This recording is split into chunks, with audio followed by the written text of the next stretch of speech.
gang violence and other kind of violence. Guess what? I could be at work, at school, in my car, and I can still get shot by the police, but I can get shot anywhere. So it is what it is.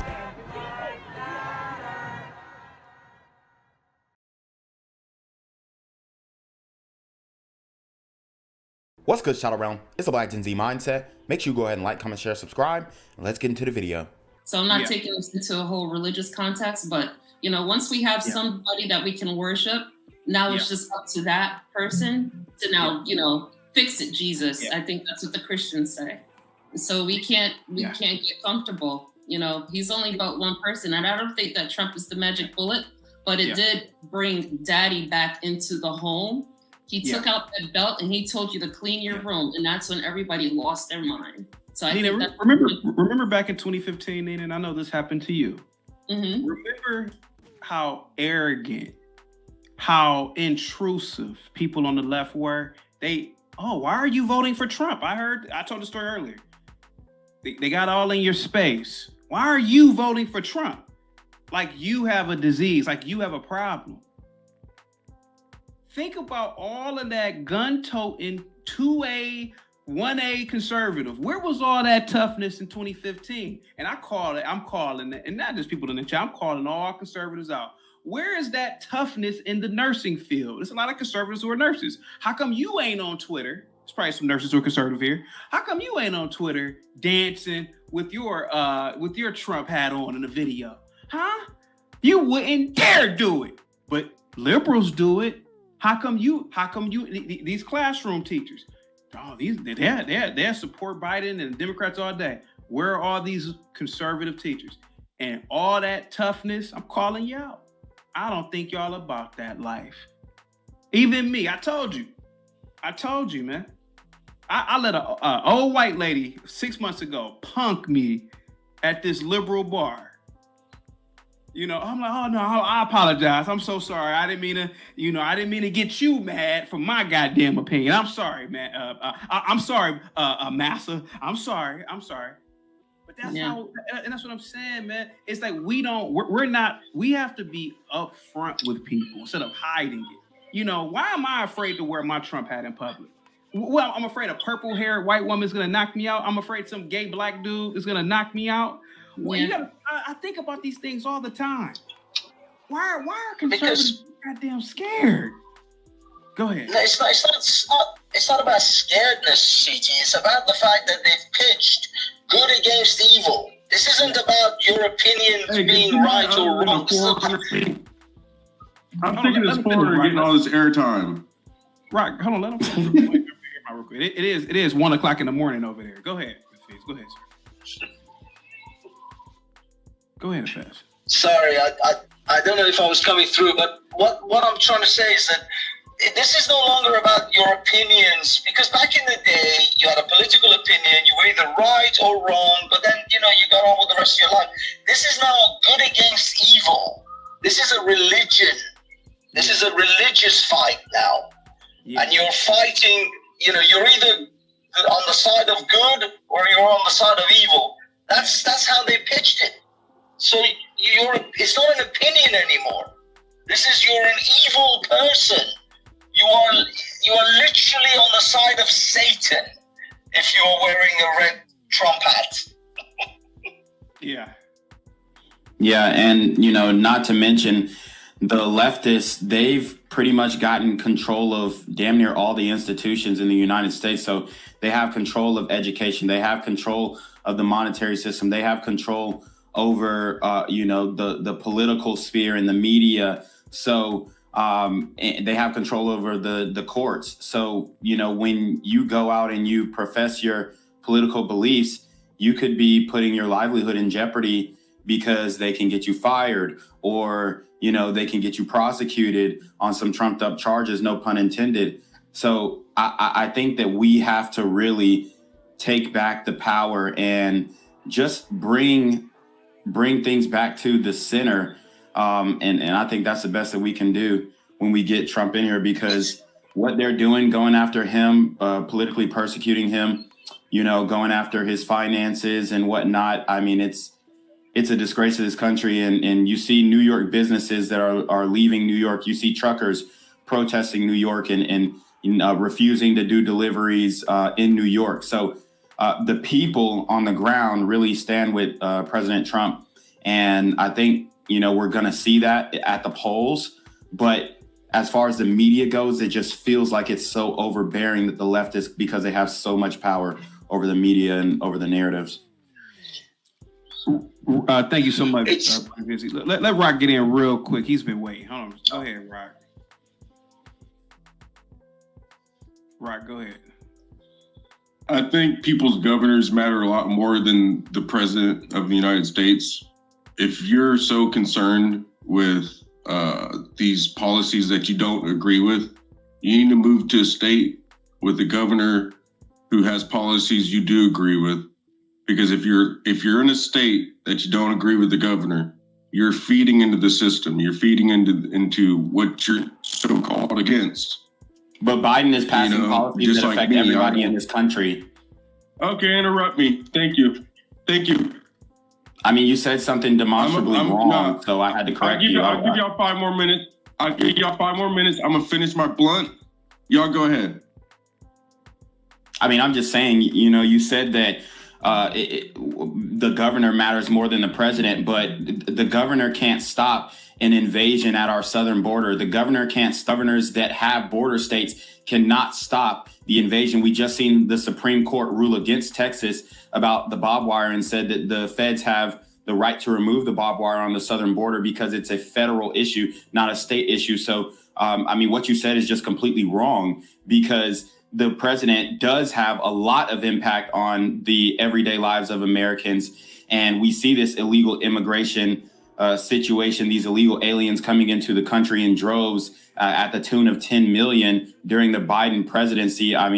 There was just a murder in my backyard at my alma mater at the University of Georgia, where a woman was killed by an illegal Venezuelan alien. And these people are monsters. They're sending their worst people. They're sending their prisoners. They're emptying out their prisons and sending them to the United States. These are the same people who were doing human sacrifices just a century ago, cannibalism just a century ago. These people are animals. They're savages. And we're letting them into this country, and no governor can stop this alone. That's why we have to elect Donald Trump as our president in 2024. You took the words right out of my mouth, man. Thank you so much, man. I said that earlier. Feast, go ahead, man. I just wanted to say, the gentleman, when you said that they can, cancel you because most people are worried about losing their job. It's not even worried about losing your job. You could be an independent, self-employed individual. They will cancel your bank account. Wells Fargo, Chase will close down your account. Yep. Uber won't let you catch a taxi. Airbnb won't let you take a vacation. It's not even like you could be independently wealthy and still they'll affect your life. Hafiz, that is why I know this may sound like it's going down the rabbit hole, but that F-16 deliverable to Ukraine, I'm telling you, that is the beginning of the worst. The beginning of the end. I'm telling you, man, who is to say that they won't look at us as targets? There's a strong right wing, stronghold. Where is it at? Oh, it's the state of Montana. And who's to say they won't start bumping? Think about how crazy that is. That is very plausible. Go ahead. Go. Black Gen Z, what do you think about that F-16 deliverable from NATO to the Ukraine? What do you think about that?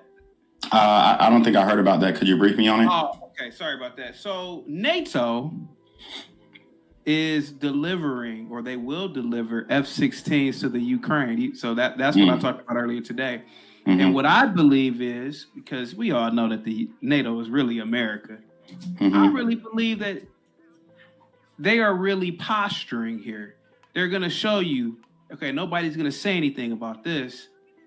So what else can we do? And I think that they're going to eventually start targeting Americans, to be honest with you. They're going to start in the Ukraine. Here goes the Ukraine. Mm-hmm. For the most part, it's a backwards European nation state, Eastern European. Mm-hmm. These crazy Ukrainians start flying over to Russia into their airspace. we already know that that's what NATO wants them to do. They say, "Oh, we only want you. We're only delivering the F-16s for military, for you to target military bases in Russia." Stop it. You view all of Russia as a military base. So who's to say that you wouldn't care about the Ukrainians dropping bombs on civilian targets? Because America has done it before. Harry Kissinger, he didn't have a problem with killing millions of Cambodian civilians. Mm-hmm. So who's to say that, hey, you know what? Let's get rid of some of these right wingers in America. Well, these guys are terrorists here. These guys are enemies here. I'm telling you, man, this stuff might happen, man. Alex Jones ain't as crazy as I used to think. Go ahead. But go ahead. Alex Jones is on point. He's definitely on point, and he pretty much has. I wouldn't say he prophesied, but it's just common knowledge once you read the documents. Why hasn't your savior Trump been on Alex Jones since he ran for president? Because it hurts his. Why hasn't Trump been on Alex Jones since he ran for president? I'll tell you why. Because it hurts his campaign. Because Alex Jones has been. It hurts his campaign. He's been given a scarlet letter by the mainstream media, and he owes $1.5 billion to the family of Sandy Hooks, which was the first of the sham trials in the United States to politically persecute, dissenters of the Democratic Party. That's why. So, yeah, it does hurt his campaign if he's seen with Alex Jones at this moment. But that doesn't mean that what Alex Jones is saying doesn't have. Well, I don't think it does. I don't think it does. You're crazy. You're crazy to say that, because Alex Jones said that shit before 2016 when Trump went on his show originally. If Trump had a issue with what Alex Jones said and with his opinions, why would he ever show himself on the show, which was the #1 internet show at the time, on YouTube and all across the other platforms before Joe Rogan blew up, before any of these other people got into the business? Well, you obviously didn't listen to what I said, because it's not that Trump disagrees with him or there. It doesn't matter about the court ruling. Look at what's going on right now. What are you talking about? It's going to hurt his campaign. He was just indicted on 100 felonies, dude. What are you talking about? It's going to hurt his campaign by going on Alex Jones. You live in La La Land. It will hurt his. What I'm trying to point out to you. You live in La La Land. Name me one thing that Trump got done that he promised he was going to do. Name me one thing. Well, he had the best border security within the last few decades. No. For one, he didn't promise to have border security. He promised to build a wall. Yeah, and he promised to build a wall. He was trying to build a wall. He was trying to build a wall. He attempted to build a wall, but he came across an actual red tape. A wall, a physical barrier. Well, a physical barrier is not an actual fix. A physical barrier is not an actual fix either. Next. If we had you're next, because if we actually had Border Patrol on the border doing their job, that would be more effective. He didn't say I'm going to create policy that's going to create border security. He said I'm going to build a wall. Actually doing their jobs. Trump said, on the southern border, build a wall. That would be more effective than having a border. What Biden did was tell Border Patrol to, hand them off documents. Gen Z, you're ticking me off. Give them asylum status. You're ticking me off, bro. Yeah, because you're not listening. That's why. No, that's why. Because you're not listening. You're saying all information that you fail to realize I know. And your Wi-Fi is trash. You're discounting me and my knowledge. I'm not discounting you and your knowledge. I'm not discounting your knowledge. I'm correcting something when you say something wrong. No, shut up. Hush for a second. Hold on for a second. I know what you're talking about, Gen Z. Wait a minute. See, hold on for a second. Wait a minute. Ask Nina. Ask Hafez. Hold on, Rock. I rock with you, Rock. Hold on for a second. See, this is the problem here. This is the problem. We have to show a united front, us conservatives. And we do this all the time. We fight amongst each other. I'm here to kick in the teeth of liberals. I'm here to kick in the backs of liberals today. And again, it devolves into this.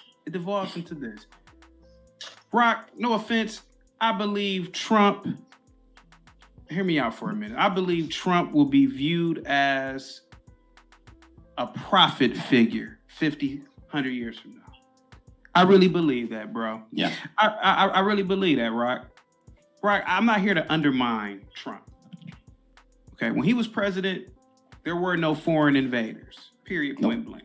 He did exactly what the president's supposed to do.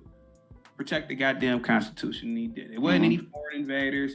We didn't have all we had a border. You have to admit, whether the wall was built or not, Rock, we had a border. We don't have a border now.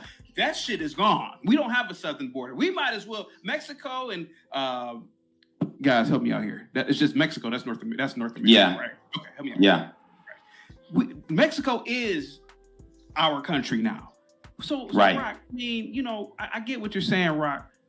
But Rock, we had a border. We Putin didn't make any inroads on Rock. Give me a second. Rock. What's good, Shadow Realm? It's your boy Jenquavius Jackson, and y'all already know I'm demonetized and shadow banned in this bitch. So if you want to contribute, go to the Cash App, the PayPal, the GoFundMe, or join the Patreon. Also, don't forget to visit the merch store for all your favorite BGZM News 17 gear, including our exclusive Trump is a Blood t-shirt. Go fast before they sell out. They are already flying off the shelves, no cap.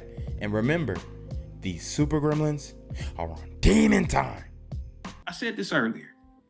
Putin didn't try none of that shit. When Trump was in office, he could have went to the Ukraine in 2016. Why didn't he do it? He was just as powerful. How come he didn't do that? The war is already going on in Ukraine. No, it wasn't. The war is going on in Ukraine under Trump. Yes, it was. Yes, it was. Russia did not invade Ukraine. Yes, there were Russian tanks, Russian equipment, Russian soldiers in Ukraine. They were sending aid.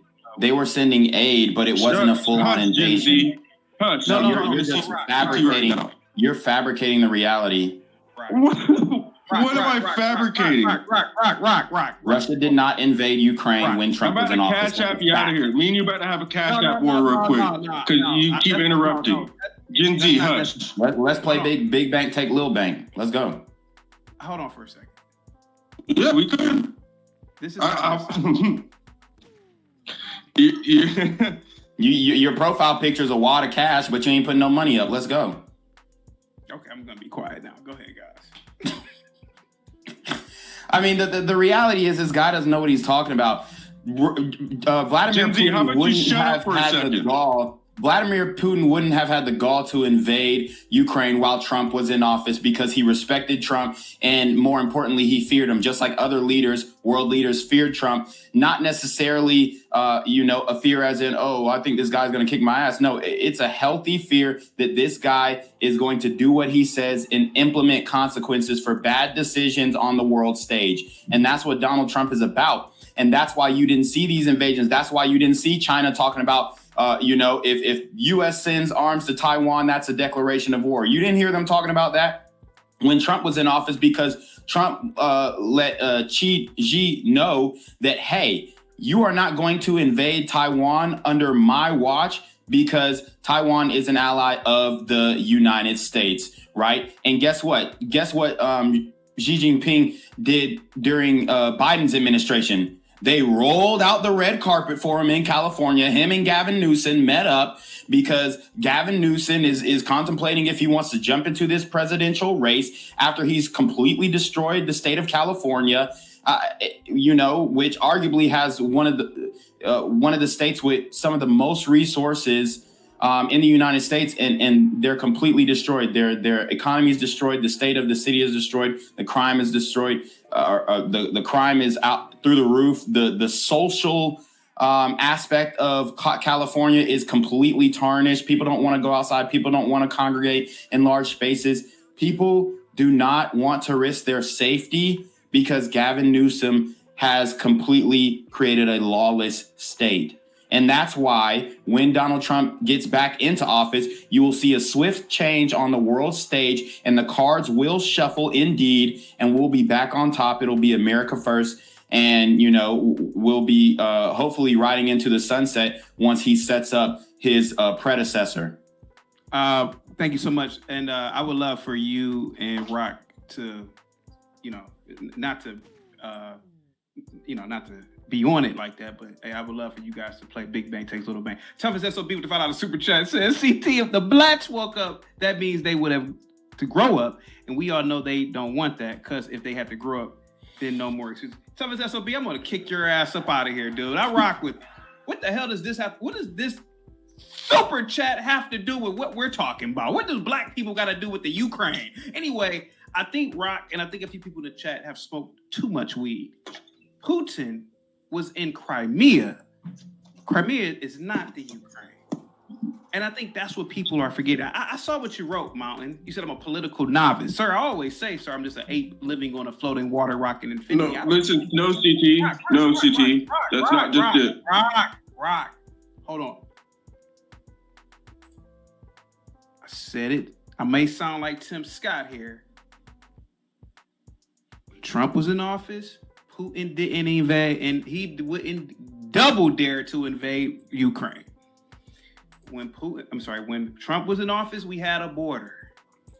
I'm not gonna lie to you, Rock. You're kind of undermining Donald Trump right now. We need Trump more than ever right now, sir. We need him more than ever right now. Yep. This is it. If he doesn't get in office right now, by 2030, sir, mark my word, people like us will be enemies of the state, man. It's terrifying. It's a terrifying thing, man. And Rock, all that toughness.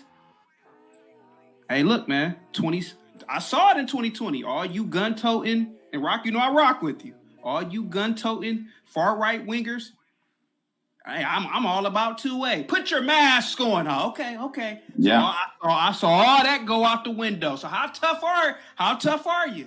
You know, how tough are we? How tough are we as conservatives? To be honest with you, go ahead, Hafiz. Go ahead. And go ahead. I just want to quickly say, CT, I agree with everything except the one thing. Like, it's not by 2030 you'll be enemies of the state. You already are. They just don't have enough on you to throw you in jail. That's it. Guys in the chat, please let's start a bail CT out of federal prison. Because I see this down the line, man.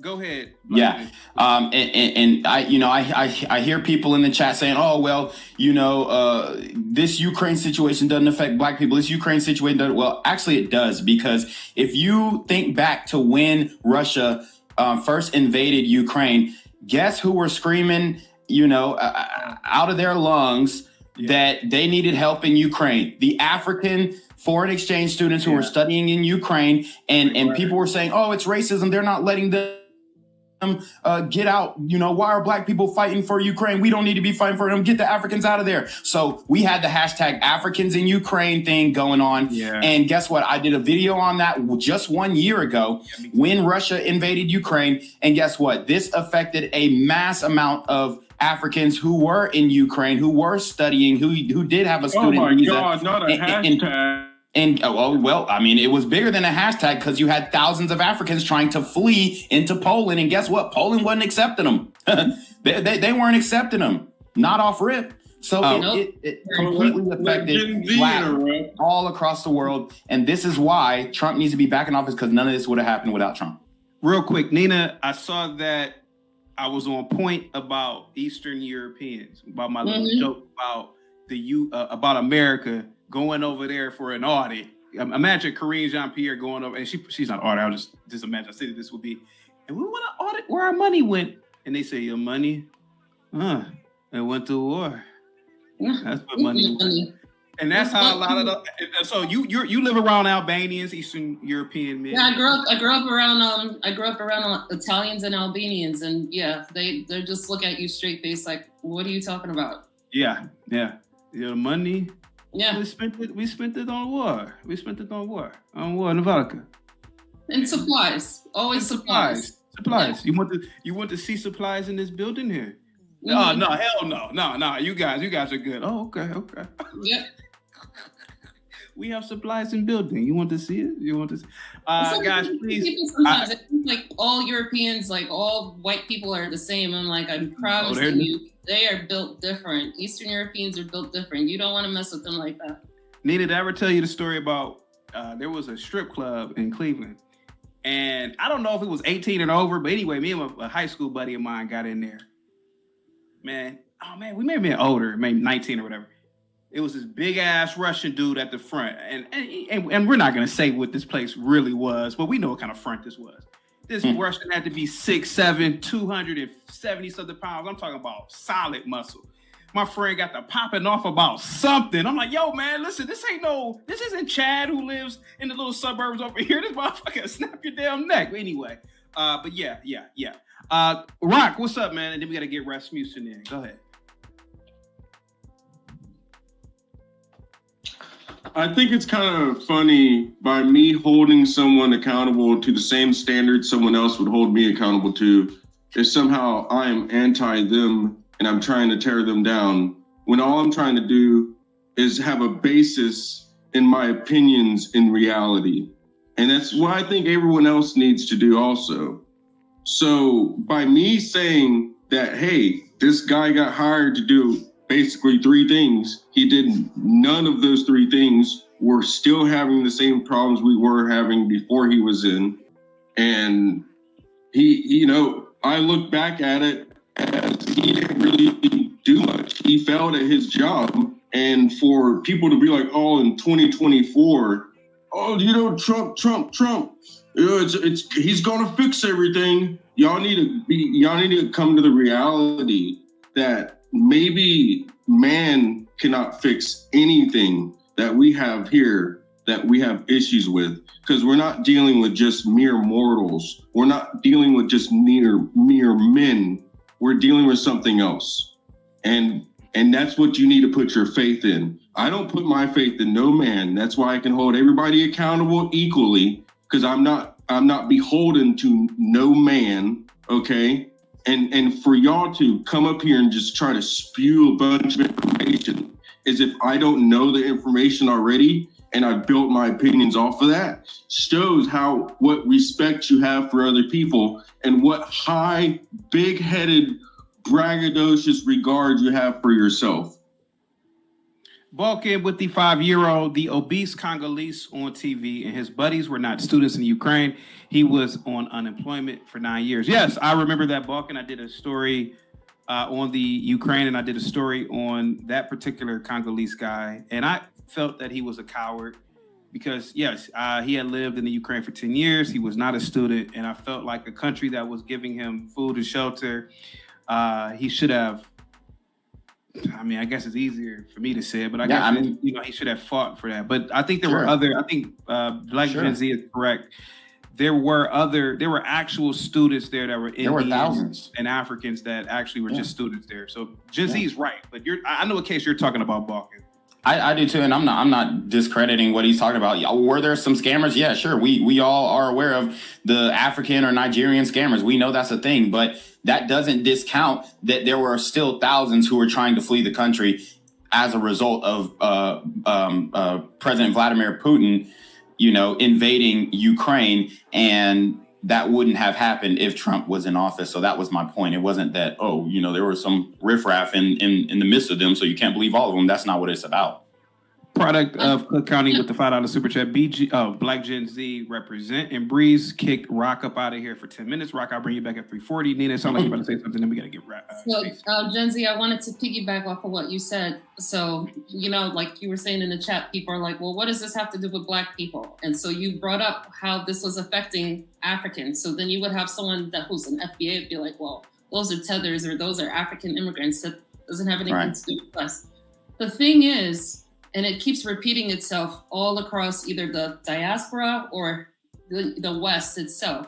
If you're going to keep going into other people's countries to be taken care of, when it's time to pull you to the carpet, like in a time of war, and you're not willing to fight, then you don't need to be in another man's country, period, as a man. And so what I think that also has to happen on the right is that male's mindset in terms of what are you willing to pay to have the freedom that you want. So it's not just voting for Trump. It's also, what are you willing to spend in terms of being able that you have the freedom and you can take advantage of the luxuries that now you're being given, whether it's college education, white women for some guys, and that's just a little joke, nice neighborhoods and stuff like that. So like when ish hits the fan and you're not willing to fight for it, then you don't deserve any of it. That's what right. You don't deserve any of it. Right. And what's happening in Ukraine, I just want to say, is an absolute travesty. You have 500,000 Ukrainians killed in the war, over 100,000 Russians. So we're definitely seeing some, form of ethnic cleansing from the powers that be. And America continues to fund and support this war. And it's only hurting our pockets and our overall presence on the world stage. Yo, what's good, BGZM News 17 family? I'm at the corner of Jesse Jackson and Marcus Garvey, and I got some bad news for you. As you can see, I lost my job. I'm out here living in cardboard boxes outside of boarded up vacant homes. YouTube said I'm done getting money out here in these streets. They even took my funky ass suit. So anything right now would help. So go ahead and hit that Cash App, hit that PayPal, hit that GoFundMe, hell, cop the merch. Or if you want to make the long-term commitment to the Jinquavius Jackson Fund, join the Patreon so that I can continue to put out top-notch content each and every day. Also, check out the Rumble, where there is absolutely no censorship. Link in the description box below. Hey, yo, ain't that nigga Jinquavius? Yo, I recognize. No, that's not me no more. Hey, yo, run your pocket. Y'all killing me with this shit. Do the opposite of Antonio Brown and take What all your more shit do off. you want from me? Casey, I don't know. I think you were earlier, so you've pretty much heard a lot what I was saying. Can I ask you a question, sir? And I don't know if you feel comfortable answering. So, if you don't feel comfortable answering, just tell me.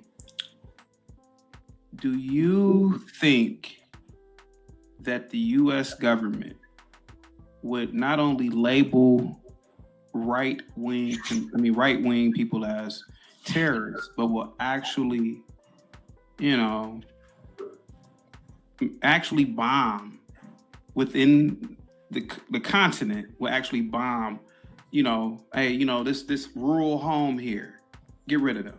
Do you think that's coming down the pipeline, or is this too much of a question? No, it's a valid question. We are using U.S. Marshals to track anybody that went to Washington, D.C. on January 6th, no matter why they were going there. So we are using U.S. Marshals already currently to track them all the way around the country, no matter what they're doing, whether they were going there for business that day or they have a second home there, whatever, they are being tracked. And so, yes, our U.S. government would be doing things like that to anybody that has an opposing view or that is anti-government. That's where I usually stand. Allegedly. And when it comes down to this whole thing of saying a bomb, I don't know on that. Would they do something like you would be more looking at a scenario like Waco? Yeah, David. You'd see something like that is what I believe you would see. Just a major conflict between federal agents and citizens. And that's what you would end up seeing. Tarus with the $10 super chat. Now that particular point, I agree with Nina. If you're willing to go to a country and use their resources and build a life there, you should be willing to defend it. Yes, and I did yes, and I agree. Rock paid $10 to come back, but I don't know where he is at right now. What topic would you like to expound upon, sir? Go ahead. I was actually wanting to talk to Rock to understand, like, he was having this strong stance against Trump, and I am one to very criticize Trump. I didn't vote for him both times. I am more of a libertarian, and I want a lot smaller government. This next time, the only time I will vote for Trump is if Vivek is his VP, and then I will have a little bit more confidence that they will shrink the size of government, because Trump didn't do that. Like, that is what Rock was saying, is he didn't do some of the things, and I agree with that, but he did do a lot of good things. One of the questions I had for Rock is, will you deny 2019 was one of the hottest times of being in the United States? Like, our country was thriving, first time in a very, very long time. Yeah. And you can't deny that, and we need that right now. And so, do I think electing Trump's going to bring that back? I think it's a good chance that it would come back. I think he is going to have a lot of battles in court and have a hard time focusing. And that's where he needs to have a strong VP. And that's where Vivek, I agree, is the solution there. I agree. Totally agree. I wanted to hear Rock's thoughts. I wanted to know because he kind of put off the sense that he is anti-Trump, but then he was also saying that he just wants to hold him accountable, which I don't disagree with. Yeah, and I mean, nobody said that one man can change the world, okay? That's not what we're saying, and that's not what I'm trying to convey. What I'm saying is, who is the better option? Are you really going to sit out this election and put it up to chance that Joe Biden is reelected as our vegetable in chief? I mean, it doesn't make sense, and I think that you have to draw the line somewhere. And what has gone down in the last 4 years in this country is an absolute travesty, whether it be political persecution, whether it be the weaponization of the DOJ, whether it be the crime, the uptick in crime. We were not on this trajectory as far as violence goes and crime goes just a decade ago. We were on the right path, and it just got so bad under Biden, and now we're getting close to 90s numbers. I'm talking about 24,000 murders a year, and it wasn't like that in the United States. Yeah. Now that we have, is that Rock back?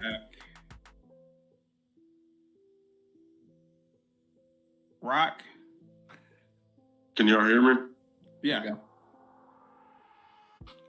So I have a question for you, Rock. I was jumping on to kind of pose a question for you. When it comes to Trump, I'm gonna make this statement real quick. I'm gonna make this real quick. Since when did holding someone accountable become anti them?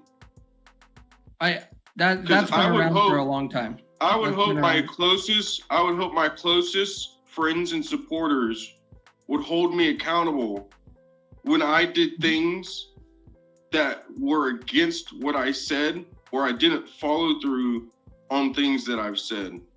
100%. I 100% agree with you. What if you're prevented from doing the things that you promised? That's also a factor that we have to weigh in. What if the prevention is non-constitutional and you have every right to do so?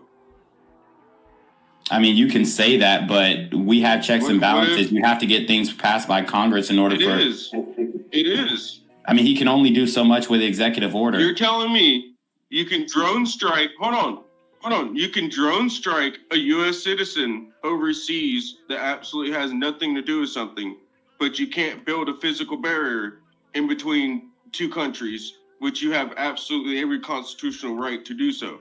Yeah, I didn't read in the Constitution where it gives the president the power to drone strike U.S. citizens without any judicial process whatsoever. So this is what I'm trying to point out, is that you have to live in reality, and you have to give me some kind of credit and understand that you're talking to someone that has been in this game since before 2008, okay? Because I had the opportunity to do so. I've been independent for a very long time. So it gave me the opportunity to pay attention to things around me, because I didn't have a bunch of stupid stuff to worry about. Okay, like all that's fine. Most people do. All that's fine. My question is, in 2024, who are you voting for, Biden or Trump? I'm sorry about that, guys. I mean, can you answer the question, Rock? He thinks I'm going to vote for Biden. That's hilarious. Well, I can't tell. For you to even pose the question, dude, that's like an insult. It's not an insult. It's a legitimate question. It's a legitimate question. No, it's an insult. It's an insult. It's an insult that you won't answer the question. That's what's an insult. You gonna vote for Biden? You gonna vote for Biden? I didn't say, are you gonna vote for Biden? I asked in 2024. I asked in 2024, who are you gonna vote for, Biden or Trump? I didn't infer anything else. Listen, Biden told me if I'm not black if I don't vote for him. So I mean, I'm pretty sure it's carrying around to this year too. So yeah, I'm just gonna, yeah. So you're voting for Wait, Biden? You think I'm gonna vote for Biden? Is that what you're saying? I mean, you haven't answered the question. It said again.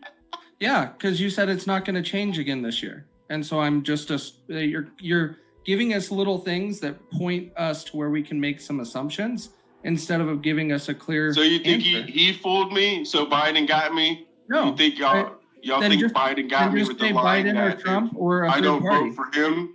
Or I'm say a not third black. party.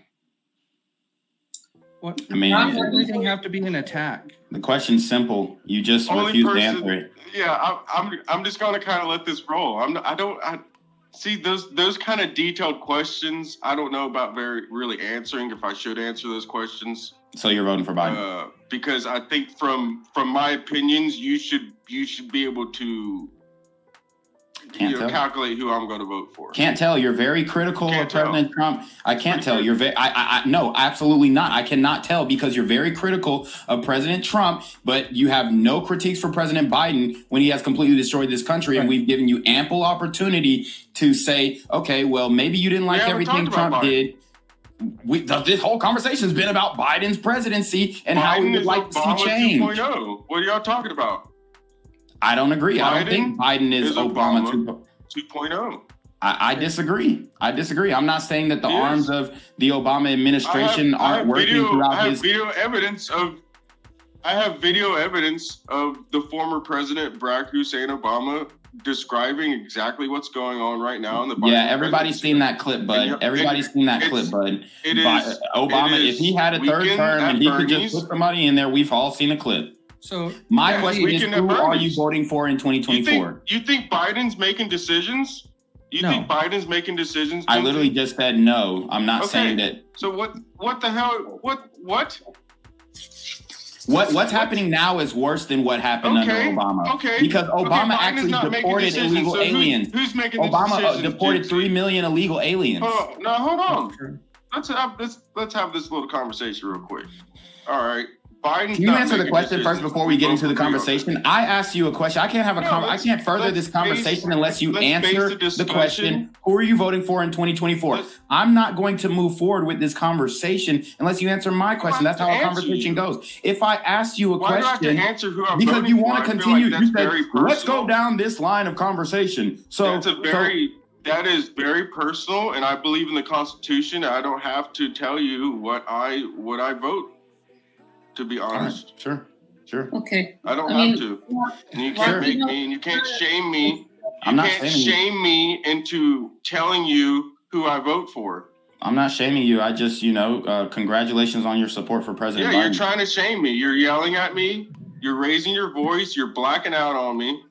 I'm blacking you out. supposedly got this Trump hat on. Act a little Supposedly. Brock, even I'm You're on getting mute. lost. You're on mute, bro. Rock, I love you, man. I'm getting lost too, man. You Honestly. gotta lay off the weed, man. Gen Z is he didn't get loud with you, man. I think that, listen, bro, I used to smoke weed. I smoked maybe 5 times in college. And I would get annoyed, man. And I would think people were setting me up, and I would get so paranoid. I would think people were talking about me. Rock, Gen Z is really calm, Right. He didn't say anything. Yeah. Rock, I need some of that Zaza you smoking, bro. Yeah. Yeah. Go ahead, guys. Go ahead. So Gen Z, I'm curious. You talked a little bit about it. You said, "Oh, Biden is not Obama 2.0." You said it's just because it's worse. Mm-hmm. Don't you think that a 2.0 should actually progress the agenda so it should get worse? Are you saying it's gone way too far to be Obama 2.0? I'm not saying that Obama doesn't have influence in this current administration. I believe he does. I believe that's why we're hearing rumors of Michelle Obama being the one who's going to replace Biden at the DNC. I get that. But I don't think he has full control. And I don't think what he wants is actually occurring on every step. Because from my understanding, and I'm not saying that I'm just some White House insider, but Biden, although he is the vegetable in chief, he still has a mind of his own. So he's still, if he doesn't agree with, and he had many disagreements with President Obama, and that's why they're not on good terms right now. And that's why they butt heads and they don't like each other. So I think Biden is going rogue. I really do. And I think that there's a rogue element of, you know, the quote unquote dreaded deep state, right? That is steering Biden away from even what Obama would have liked him to do. So I'm not saying that Obama doesn't have influence. I'm saying that he doesn't completely have the reins on this horse that we call the United States. I can understand that. And I'm actually going to take a similar but slightly different approach with it and explain why. So I've been saying it's Obama 2.0, but I've been saying that it's actually progressing faster in this game plan because they're starting to see that the Democrats have nobody in the bullpen to come in after. They don't have any leadership after this election. They have no one. And if you look at the Republicans, they're stacked for like the next 12, 15 years. They have people ready to come in and start replacing and change the entire approach in our country. And so I think they are trying to pull an agenda much faster than they anticipated because they are starting to see that there is an end of their road and they don't know how to control it going forward. Yeah. Okay, I can see that. David, what's up, man? Nut, I'm gonna be sometimes on mute, you know. Got my kids and we're doing a little Nerf Blast award. And while y'all talking about all this geopolitics, I'm gonna try to make sure to teach them don't be blindly following people's geopolitical aims and get themselves blown up. You know what I'm saying? And what I really wanted to say is it just amazes me how everybody is putting the savior, putting the salvation of a nation in the hands of two 80-year-olds who literally, when they were in their prime, supported all the problems y'all talking about. Both of them. Like, there is no difference when it comes to immigration, geopolitical, military strategy, all of this between both of them two sides. Like, you got Biden who's there to pass all the migration laws. You had Trump who was benefiting from it, from not dealing with union labor in New York and hiring all of these people. And all of a sudden, actually, you're wrong. Let me finish. Yeah, let them. And all of a sudden, when they turn 70-something years old, they got the solution, and all of a sudden they're gonna go against everything that they didn't grew up with and did all of this well. I'm not doing nothing. I'm not participating in none of this until these people pass the torch to these next generations who actually gonna have to pay through austerity to pay for this national debt that nobody can afford, that only the older generation gets a benefit from. It's asinine. It's crazy. So I'm on mute, and y'all go ahead and have this political conversation on how a boomer gonna save you from what they already created. Okay, so I'm going to correct something that he said here. Trump didn't benefit from illegal immigration. As a matter of fact, in 1999, when Trump was rebuilding the city of New York, the same city of New York that just handed him a slap in the face, and other business owners and real estate developers in that state, Trump was actually hiring Black workers, and he met with Jesse Jackson on C-SPAN, and there was a press conference where Trump hired thousands. Hey, hold on. How old are you? How old are you? Because I know how that situation happened. Trump was forced to do that because we started protesting, bro. You acting like this is some benevolence with anybody, man. He was gonna hire you. How old? Just tell me, how old are you, man? What generation you in? I'm 28. Okay, I'm 40-something. You talking about something that you weren't even alive to see. Jesse Jackson and us had to march. My parents had to do everything to get this dude to actually employ Black folk. So you over here at 28 years old, didn't know how none of this happened, and trying to tell somebody who was alive when it was going on. Where's your proof of that? Stop. Hey, David. Stop. David, hey, where's your proof of that? No, David, real quick. Where's your proof of that? Show proof of the protest. Give me 1 second. Because I got proof of mine. David, real quick. Can I ask you a question, David? Can I ask you a question real quick? You got mute, David. Yeah, I'm hearing everything. Have you been you've been drinking today or something? No, it came in like. No. Oh no, that's my heart rate, because I've been running around trying to win this Nerf Blaster thing with these kids, man. They got me. But you see all that sweat. But yeah, go ahead. I mean, you go ahead, and then it's just you and Gen Z. No, what I'm saying is, these people that y'all claiming gonna save everything, they gonna be gone 5 years from now, 10 years from now. And you the one that's gonna have to live with these repercussions. We're the only G10 economy who hasn't passed the torch to the next generation so that they can handle these problems of the future. Y'all sitting up here caping for people who didn't give a damn about you. So listen up. All of them, regardless of race. You're actually speaking to the next generation, and I'm telling you, we are not equipped to hold the torch right now. The next generation is stop talking then, and let the people who gonna actually have to deal with it. I'm not talking about me personally. I'm not talking about me personally. I'm not talking about me personally. I'm talking about in general, Gen Z is not equipped to do this. And for one, what you said that's two generations in between Gen Z and Boomer. You got X and Millennial, bro. And nobody want to talk about X or Millennial because y'all scared of what we have to grow up through. You're not a boomer. You're Gen X. You're not a boomer. Gen X, and this is where I have a problem. I'm millennial. That's what I'm saying. You're literally fighting the fight of boomers. Stop yelling. I know you're playing. Oh, my bad. Stop yelling. Y'all fighting the fight of boomers, bruh. They're 80. They should be retired, talking about dealing with their kids. And they have wisdom. Hang on. One of them does, at least. How do they have wisdom when we're almost at World War III? Where's the wisdom? Donald Trump is a billionaire. What type of wisdom could you impart onto him that he couldn't impart onto you? Come on. Stop it. No, let me jump in here. Not only that, but he made himself a billionaire? Yep, he made himself a billionaire? Absolutely, he did. So he did it all by himself. You're a fool. You don't understand how business works. Nobody you never created a job in your life. You actually, I have. Anybody. Actually, I have a six-figure a month business. Sir. You can clearly see my business. Oh my God! You sell T-shirts. Hey, let me get back to winning this war. I chime in a minute. Not true. Come on, not true. I'm a real estate investor and developer. You ain't changing the world by selling T-shirts and hoodies, dog. I'm housing people. I'm a real estate investor and developer. I own over 10 homes. What are you talking about? So here's my thing. I wanted to address David's statement. He's like, I'm not participating. I'm not going to do anything until we hand it over to somebody else. That is not a solution. No, it's not.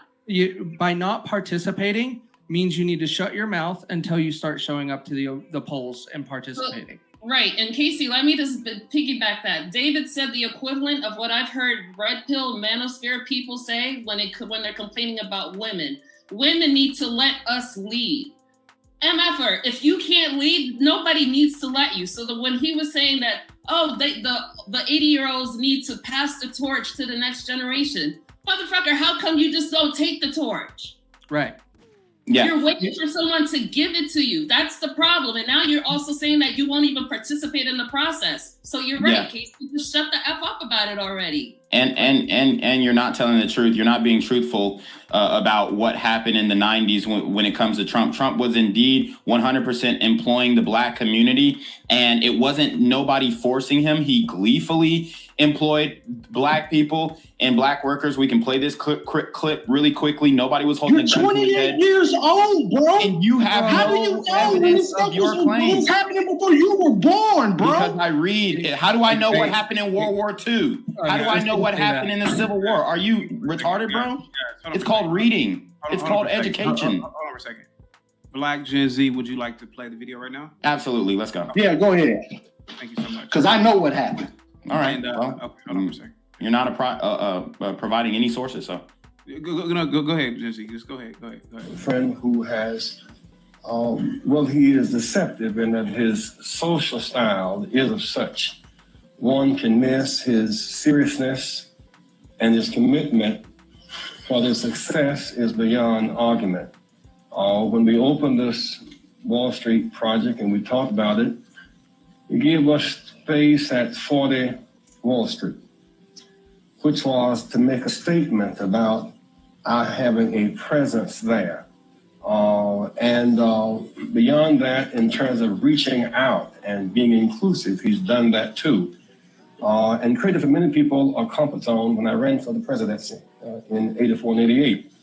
And many others thought it was either laughable or something to avoid. He came to our business meeting here in New York because he has this sense of the curious and a will to risk to make things better. And so aside from all of his style and his pizzazz, he's a serious person who's an effective builder of building people. Last year, he was a part of our panel workshop on what are the challenges and opportunities. And so this, a year later, Donald Trump, for a few minutes, challenges and opportunities to embrace the underserved communities. Donald Trump.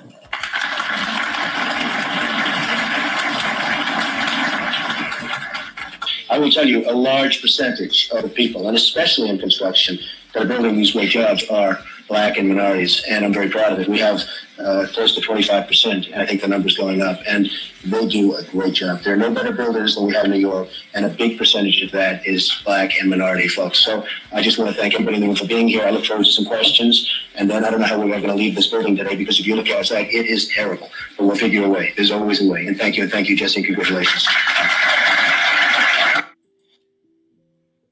Yep. If you listen to what Jesse Jackson said, he said when he ran for political office, and he was one of the first Black men to actually get as far as he did running for president, even though, I mean, it is what it is. You can agree or disagree with Jesse Jackson, but he was a known civil rights leader. And when he was running for president, guess what? Donald Trump supported him and actually Do you trust Jesse Jackson now?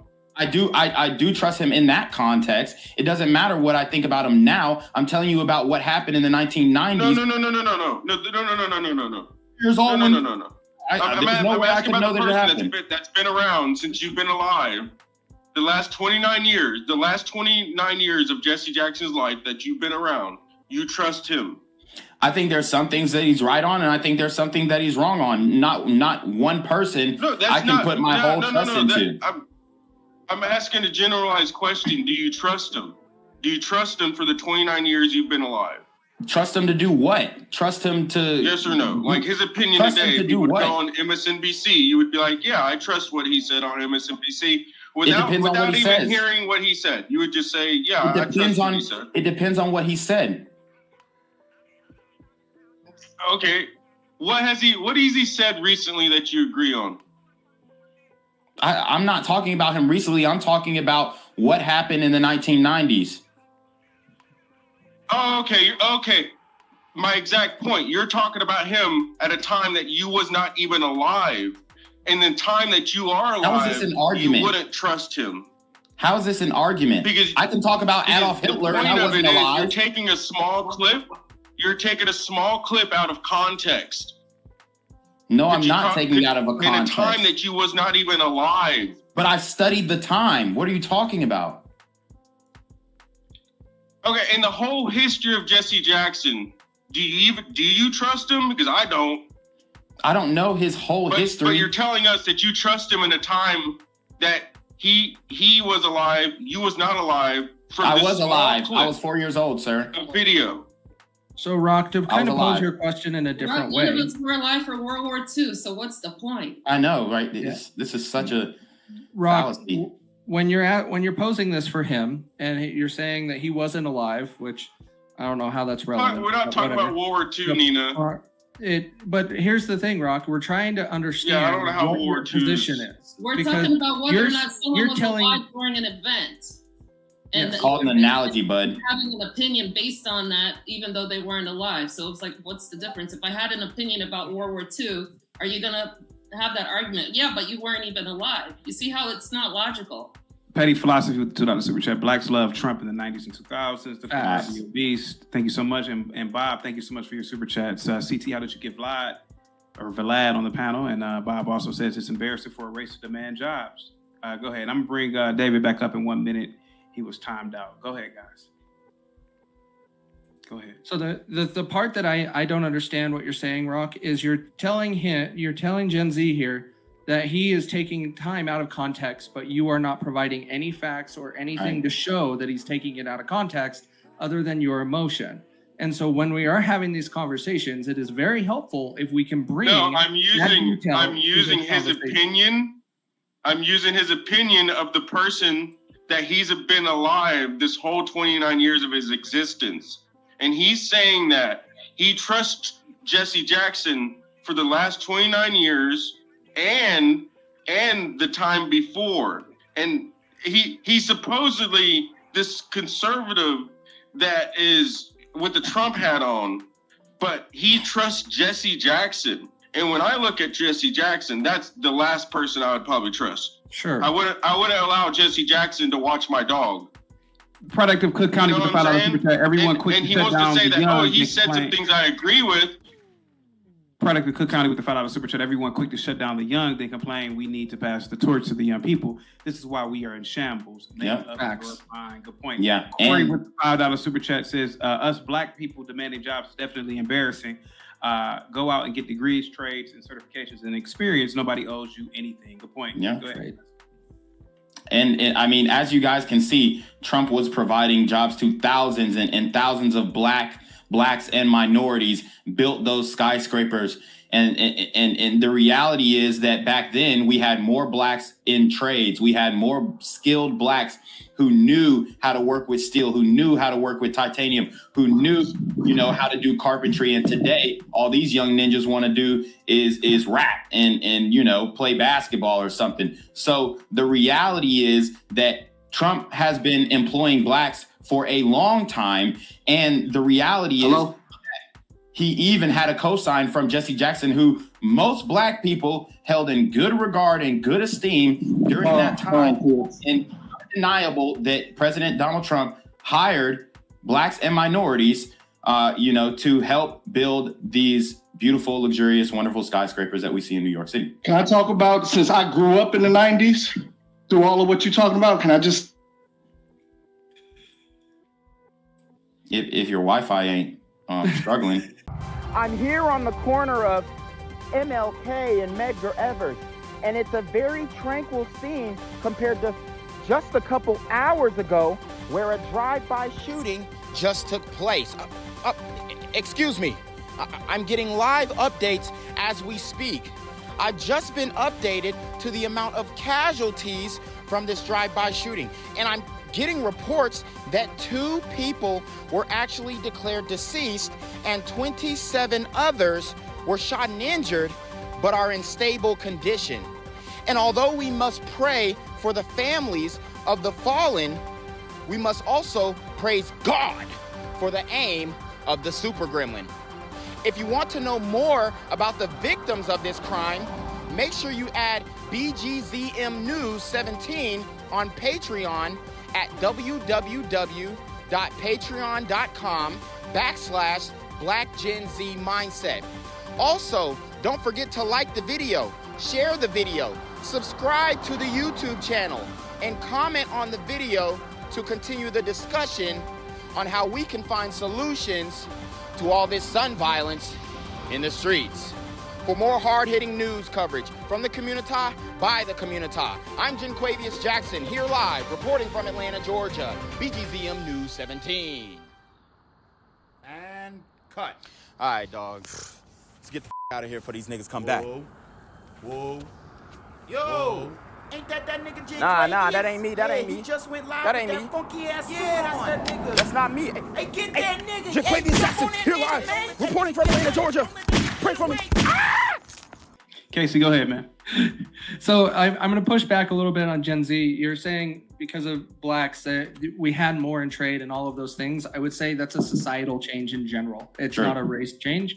All of society, you have that entire downward swing that's happening. Is no one's really going into trade anymore. No one's trying to have that desire to do things to build corporations. They just want to be YouTubers and famous. That's all people want today.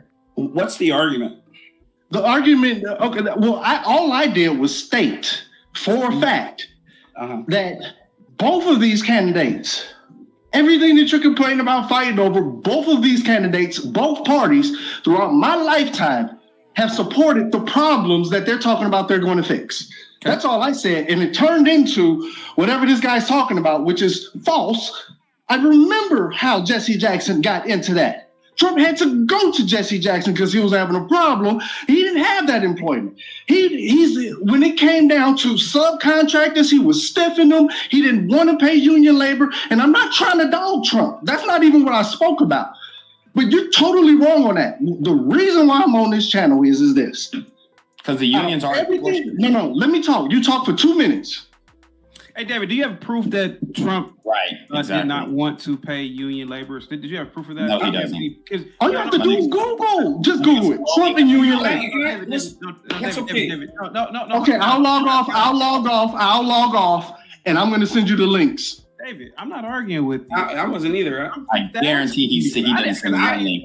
Guarantee. What I wanted to, I heard a couple of things before I came up. Number one, what's up with the ageism? Right. Why is it that you're introducing this logical fallacy that I was there, you weren't, so therefore I know more than you? That's a logical fallacy. There's like 15 logical fallacies. That's like the chief one. Okay. Textbook authoritative fallacy. You're absolutely right. My God. Okay. All I'm saying is I don't agree. Nobody, how do I put this? Nobody here is in love with Trump. But when you see a senile old fool running your country into the ground, okay, and the other guy who was in power before him, who preceded him, has the country running just a little better, are you not going to champion the guy who runs the country better? We can posit what ifs all we like. The reality is these are the two, okay? These are the two people we have to go with. Which one is better for your pocketbook? Okay? If you say Biden, then you are a bold-faced liar. Period. It isn't about what he did in the 80s. What did Trump do in the 80s? Okay. Was he perfect? No. But I can guarantee you this. He was a media darling. All the liberals loved him. All the Democrats loved him. Period. Okay. That's fine. Do we trust Jesse Jackson? Ever? No. Nobody trusts Jesse Jackson.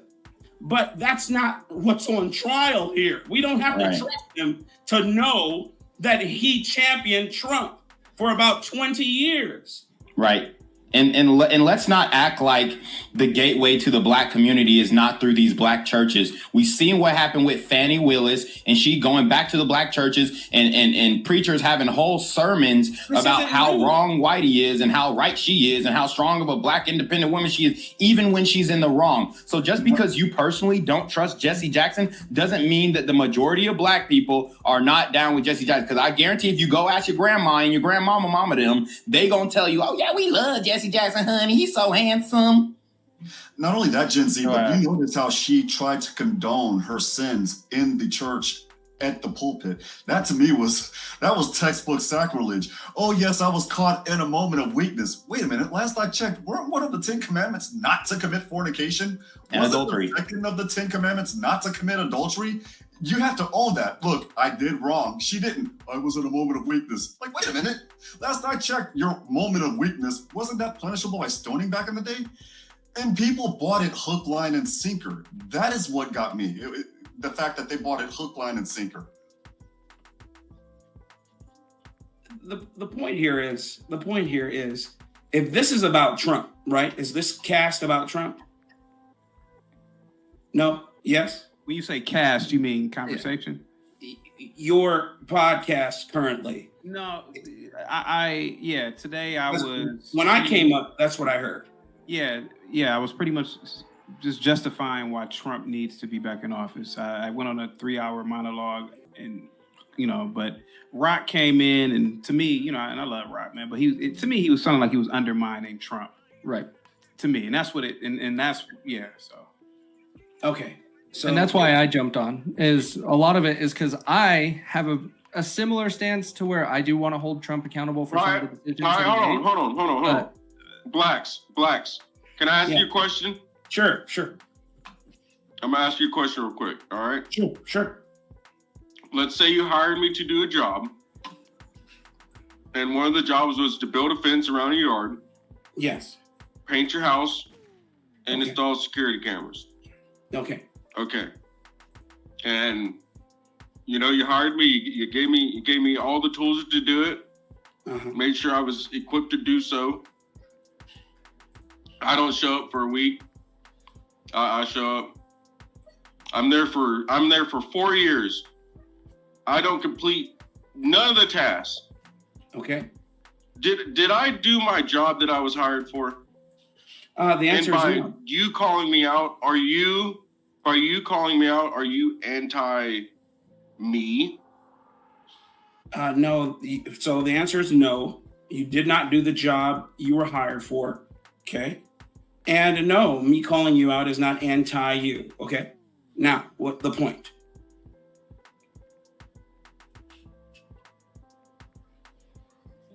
Somehow me having the opinion of holding someone accountable for a job they were hired to do and they did not complete is somehow me being anti them. I was asked if I was going to vote for Biden. People asked me if I was going to vote for Biden. I mean, I almost threw up. I almost threw up at the notion of You still me never ever answered the going to question. cast my vote for Biden. You still haven't answered the question. And then Can I just say something maybe real you quick? don't watch the podcast Oh, enough. go ahead. Maybe Go you ahead, should sorry. watch the podcast more. You know the answer, Gen Z. In the Maybe you 90s, should I was look an at the chat. adolescent. I don't know, but Go. I graduated thought it from was high kinda school in ridiculous for someone 95. to accuse me of being anti someone when the Okay. people closest to you are supposed to hold you the most accountable. That's all I got to Yeah. say. Okay. Real quick, Rock. Real quick. Okay. Today, Rock, hold on for a second, guys. Today, and I don't know how this happened again. I'm here to curb stomp Nikki Haley. I'm here to curb stomp Liz Cheney. I'm here to curb stomp the left. That's who Okay. I'm here. I'm give me a second. I'm the who I forgot the, oh my God. Who's my guy from American History? Curb stomp them, bro. Curb stomp them all. David. I mean, everybody. David, hold on. Who's my guy from American History X? Oh my God. I don't remember names, man. I've seen. David, are you voting for Biden? Norton. It's Norton. I don't know how somebody doesn't say. Go ahead. Damn, can I talk, David? I'm here to kick in the teeth of fucking liberals. I'm here to kick in the fucking teeth of rhinos. And again, it happens over and over again. We get to talking about niggas and we get to talking about Trump. This is absolutely fucking insane. Joe Biden, I did a story about this earlier today. Joe Biden allegedly considered joining board of CCP lead company. We ain't talked about that yet. I did for 3 hours. I talked about that in my monologue. NATO, which is really America, is giving Ukraine motherfucking F-16s, and we talking about niggas and Trump again, and what Trump did for niggas. We don't want to talk about that. Today I also talked about, what else did I talk about today? God damn it. Today I talked about, I showed a video of a Ukrainian raid where a fucking soldier was caught with $1 million US fucking D. But somehow it goes back to niggas, and it goes back. Why do you think that is? What he's done with we get this out. It's a Why do you think that is? Why do you think that is, CT? Go ahead. Why do you think that is, CT? You want to know why? Let me get done. Okay, go ahead. I talked about a married couple having sex with their dog. I talked about Joe Biden being a creep. I talked about the goddamn teacher shortage, and nobody wants to kick in the teeth of Nikki Haley, who just for some reason won't bow the fuck out. How? And again, she lost to nobody. In Nevada, she lost to nobody. Go ahead, guys. I'm sorry about this. Well, let's talk about Joe Biden and his $1 million, David. David, go ahead, man. Sorry about that. You kept cutting me off, David. I don't know why you keep associating me with hating on Trump. All I said was all I did. I'm not. I'm cutting you. No, I'm not. I'm associating you with you cutting me the F off every time we goddamn talking. He's not getting it, and he keeps bringing it. He won't stop. Talk about Biden. Say Biden. We're talking about. I don't like Biden. I didn't vote for Biden. I hate him. I swear to God, I hate him. Just say I hate that. both parties. I've been saying this. Both of them. What? I'm Were old you enough to aware? say they both been on this. What? That's all I'm Were you- saying. Were you aware? David, what do you think about this? Okay, let me calm down. I'm listening. What do you think about the fact that there is a man in prison right now who worked with his son, who says that his son curried favor, used his father's influence to do business with a company in 2 enemy states, sir, Russia and China? What say you, sir? Can I cuss? Yeah, no, I shouldn't have cussed. Okay, F Biden. F both of them. I don't know how many times I got to tell you. Were you aware if you didn't know if you were voting for Biden or Trump, then you ain't black? Are you aware of that? I don't know what else I got to tell these people. I really don't. It's like David, we posed the question. They can't accept a black man that don't trust either of them. It's crazy. David, that's where I'm tying it back to. Hang on a second, David. So we posed a question to you just as you went back to your Nerf war, because you were saying that you were not going to participate in any election, but you want them to take over and hand over the torch. Yeah. Okay. Let me calm down. Dave, rock with you. What do you think about NATO delivering F-16s to Ukraine and the chair of NATO saying they may use the F-16s to go inside of Russia? What do you think? The same thing I said in the chat. The F-16s gonna get blown up before they can even get one kilometer inside of Russia by them S-400 interceptor systems. F-16s are early fourth generation fighter. Bro, they gonna get ate up. And like the fact of the matter is, they tried to and I'm gonna bring it on geopolitically because this is what I really know. So let's get to F-16s. Turkey wanted the F-35. And due to the fact that they already gave the F-35 to Israel, they didn't want to give the F-35 to Turkey and create an equilibrium. So they said, I'm going to send these F-16s to Turkey. And Turkey is pretty much the linchpin between both the Ukraine war and the war in Gaza. Like, they're the key to actually bring that peace because they control the access through the Black Sea, and they're the strongest military force inside of the Middle East. So what Turkey did is saying, I've been doing NATO. Y'all been using my country to actually invade Iraq, invade all of these places strategically.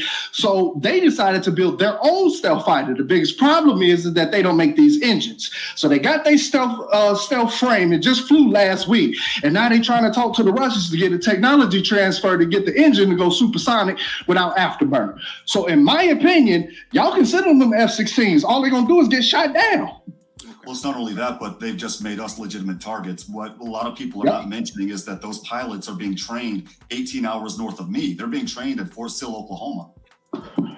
That just made all of us in the southwest part of the United States legitimate targets by Russia. Buffalo Mind, you hit it right on the nail, Buffalo Mind. I think it's exhaustion of talking about blacks, and it sort of is a nightmare at this point. I agree with you, Buffalo Mind. Tarus with the $10 super chat. Trump and his minions spent the last 4 years telling the entire country the election is rigged and stolen, and now conservatives got to spend all their time convincing people to vote. Oh, that's definitely not true. Okay, go ahead. Whoa.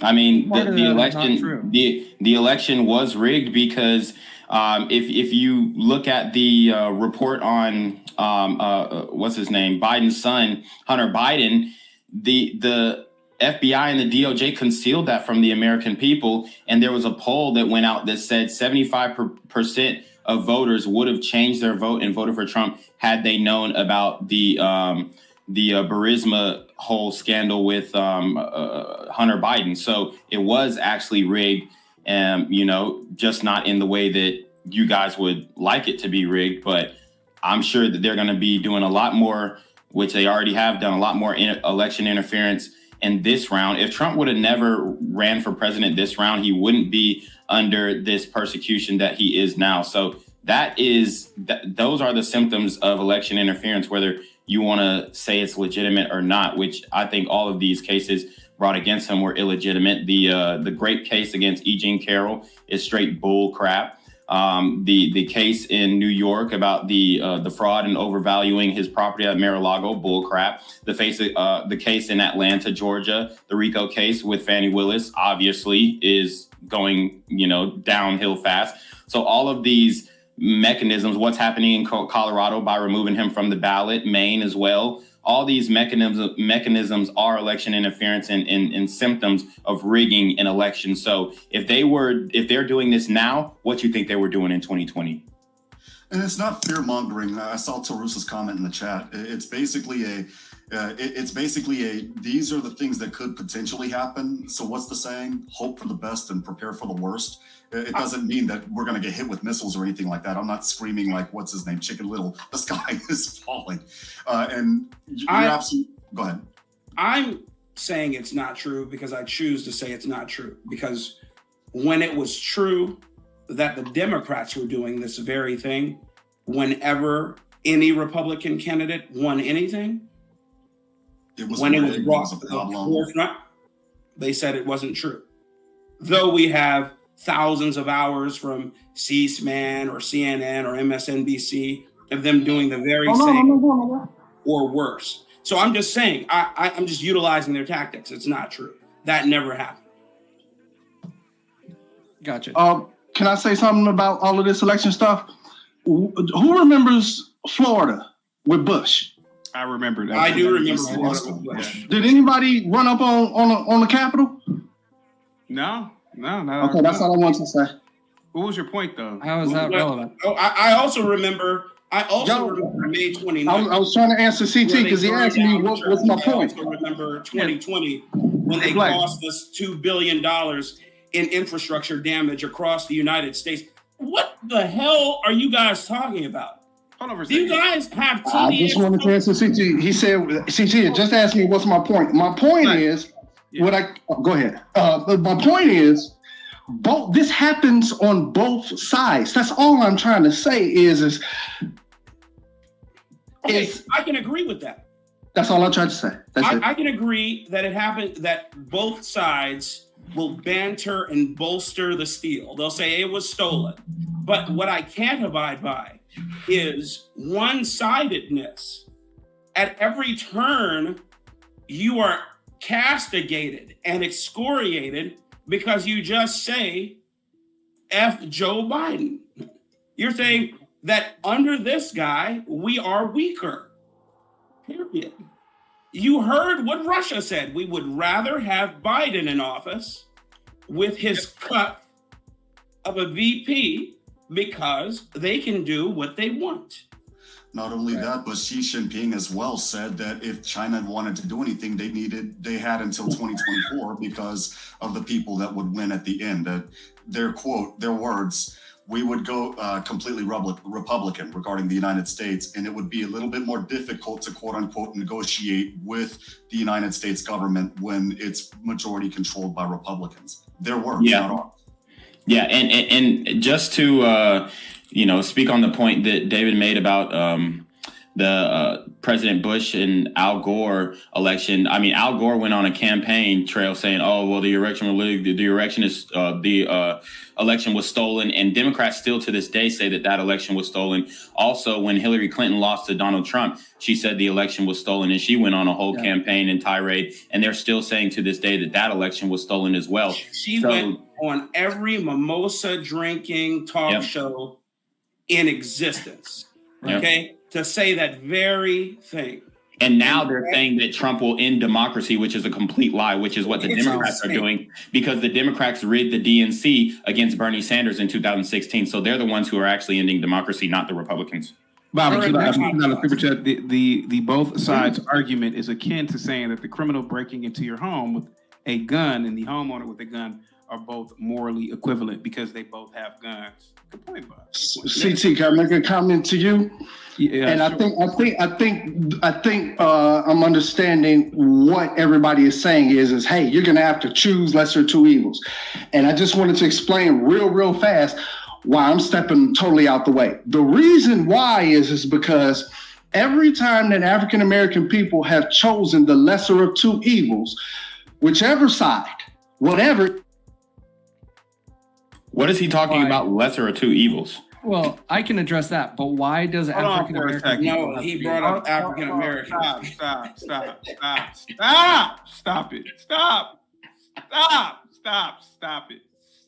it. Why can't you niggas stop talking about black people? Why?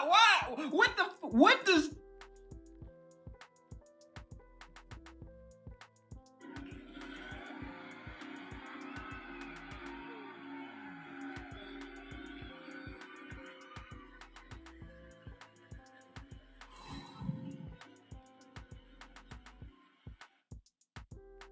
Why did he bring up African Americans again, Nina? What the fuck is this dude? What is he talking about? What is he couldn't. I don't know. It was like you can count down to before he brought up black again. It was like 3, 2, 1. I was with him when he was talking about the fighter jets.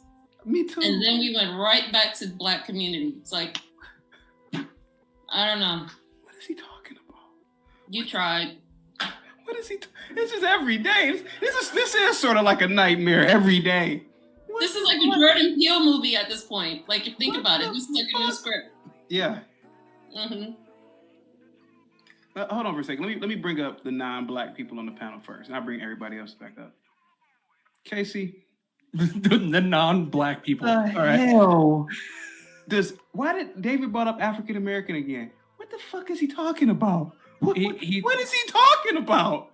Go ahead, sir. I'm going to use this lightly because I don't really know David, but it sounds like he's brainwashed to keep bringing this up in every topic to make a point and keep an agenda going.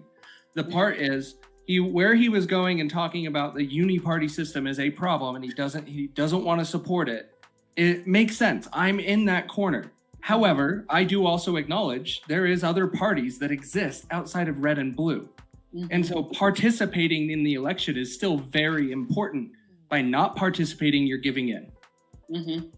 Yeah, Juan, what the hell? What? Okay, I've been up here for 5 hours. Why does David keep bringing up black this, black that, black? Why, does he realize he's doing that? I don't think so. But the look on Nina's face, I'm sorry. Oh my God. Nina's been trying, boy. She's been holding back the tears. Mm-hmm. You know, David, the world doesn't revolve around. I don't know when I can talk. You let me know when I can talk. True. I'll let you know, sir. David. Drop me until I can talk. Go ahead. The world doesn't revolve around black people, man. This conversation is just about Trump, man. Why do you keep bringing up black this, black that? Casey hasn't brought up anything about whites. Juan hasn't brought up anything about Puerto Ricans. No. Nina hasn't brought up anything about the Hispanic. What the fuck are you talking about, man? I rock with you, David, but you're kind of pissing me off. Go ahead. You can talk now, sir. You can talk now. You can talk, sir. Okay, I'm back. All right.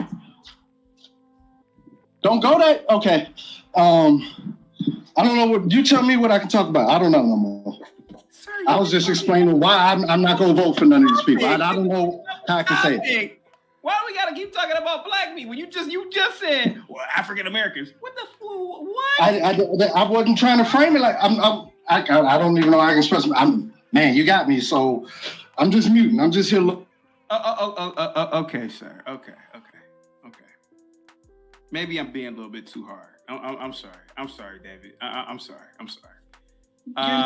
Guys, go ahead. You're not. I mean, it gets exhausting because we never get to move the needle of the overall conversation if we all keep going back to the pool, the little pond called black. Yeah, and let me just point out that by all metrics and all polling data, a non-vote from a black man is a vote for Trump. So I'm fine with that. If he doesn't want to vote, if he wants to sit this one out, I mean, I'm fine with that. Mm. Maybe. So about that couple that was having sex with their dog. Yeah. Yeah. Go ahead. Nina. Can I just point out that they look like your typical leftist, PETA, militant vegans, and they were no dog effort. Mm-hmm. Here, let me bring that back. Let me bring them back up real quick. Yeah, that was a minor topic, but I think it's something to talk about. You said minor. Let's see. You said they look like what again? They look like the militant vegans, that are always out here protesting and throwing fake stuff on people to shame them. Right. Yeah. They do. Yeah. This is scary. Yeah. And they're the ones blowing out Fido's back. That's horrible. And so he recorded his wife having sex with the dog? Jesus Christ. Jesus. Let me see if this is, I don't want to get porn bombed, so let me see if this is 777. 777, is this you, sir? Oh yeah. Okay.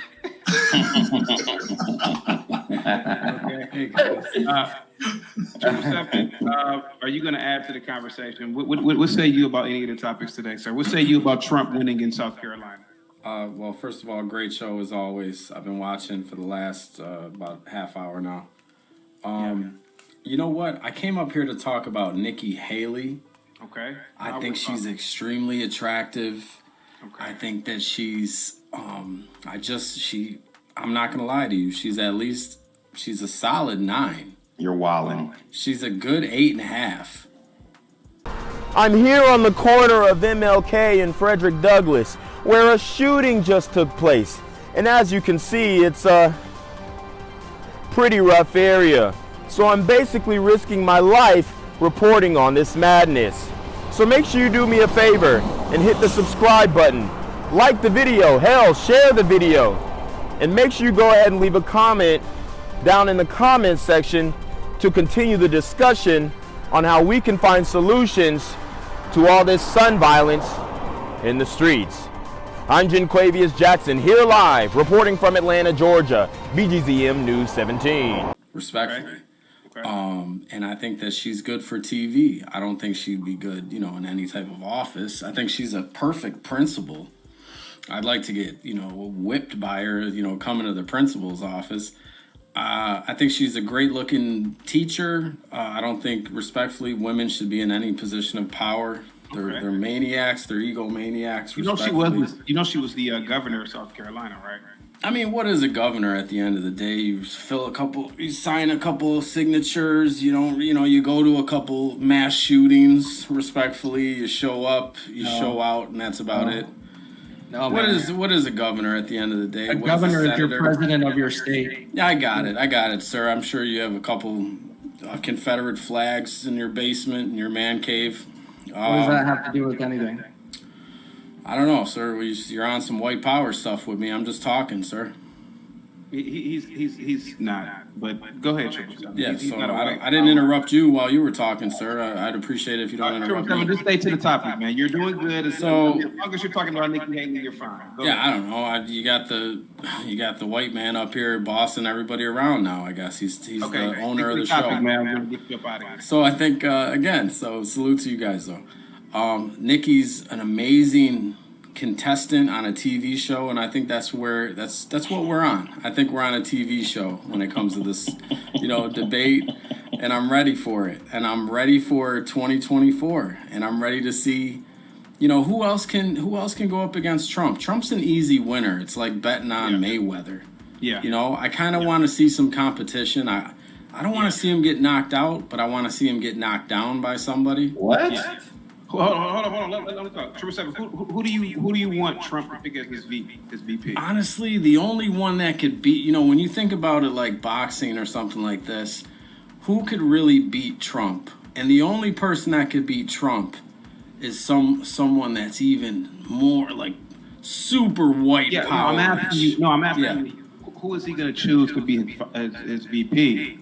His VP. Vice President. Oh, salute to Black Excellence. I see you down there. Okay, God bless you guys. Please, Professor. Who is he gonna pick to be his VP, sir? VP, Vice President. Well, Pence is. He's never gonna pick Pence. Pence is never's gonna pick Pence.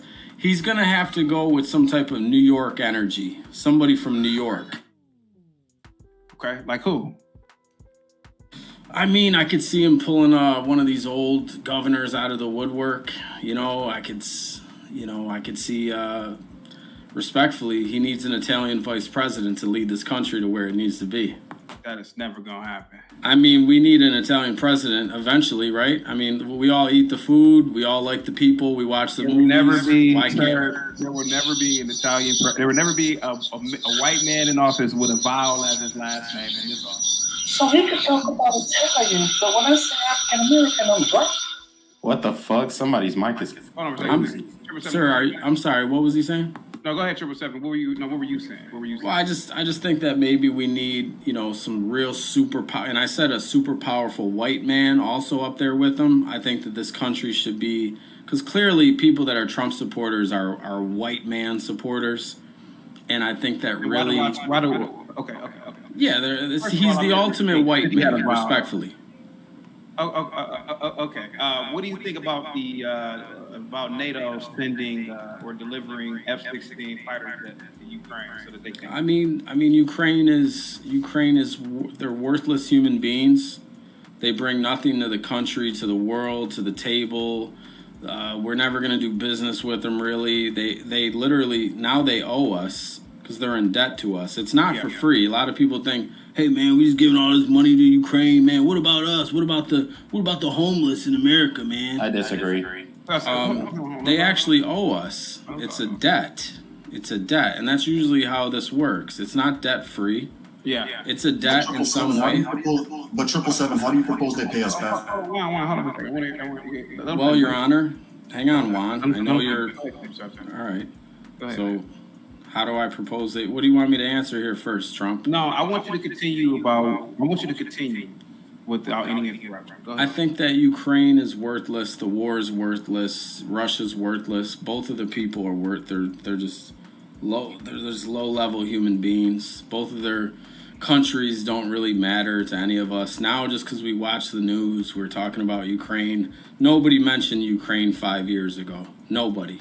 I can CT, agree with you've never even heard of Ukraine before. I heard of Ukraine. I knew because that's the girl from the '70s show. So I looked her up when I was a kid. She's Ukrainian. That's about it. As far as what America knew about Ukraine was the '70s show girl, Mila Kunis. Yeah, that's about it. As far as that goes, who cares what Putin's doing to Ukraine? He could have it. He could have it 10 times over. If he ever loses Ukraine, go ahead and get it back. Who cares? They don't even have McDonald's there. Okay. Thank you so much. Sir. Thank you. Anybody have any questions for 777? And then let's hit the bottom. Jesus Christ. I mean, we need an Italian president at the end of the day because the blacks have controlled this country with Barack. Okay. Again, sir. Again, enough with the black. I don't care. Okay. Thank you so much, 777. Does anybody have any questions for 777? Go ahead, because I want to give them about it. Anybody, 777? Juan, you had a question for 777, right? He had already answered it. Hey, Juan. Okay. 777, have you called and thanked your coke dealer within the last week or two? Well, I am my own coke dealer, allegedly. But thank you so much, sir. Bob, you want to broach any of the topics for today, man? Go ahead, sir.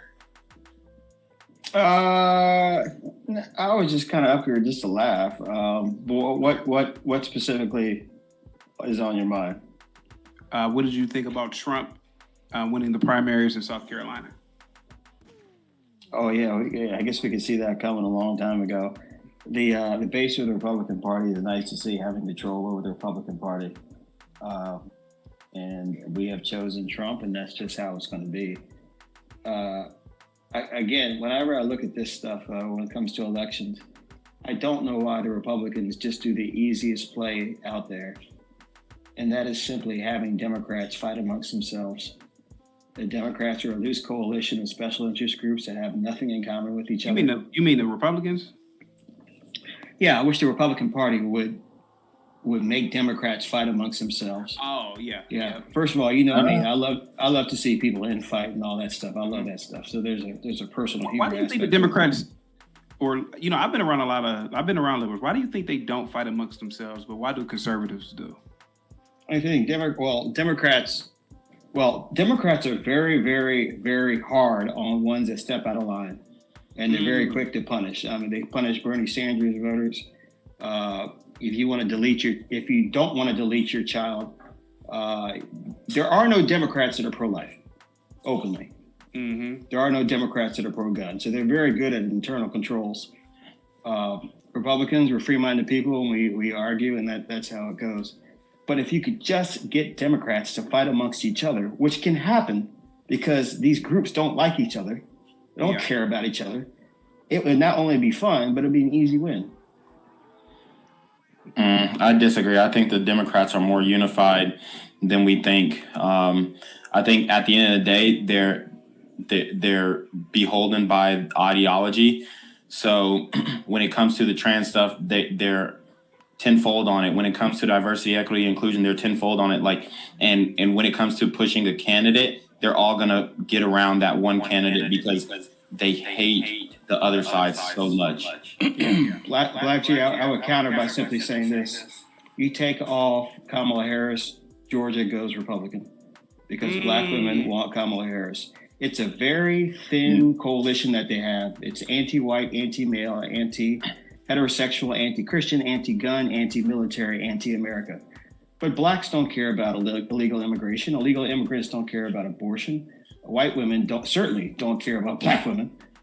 These groups have nothing in common with each other other than the central hatred of what they consider the patriarchy and white supremacy. And all you have to basically do is say, hey, listen, just like we see in Chicago, immigrants are taking jobs and money from black people, and the coalition collapses. Hey, Bob, let me ask you a question real quick.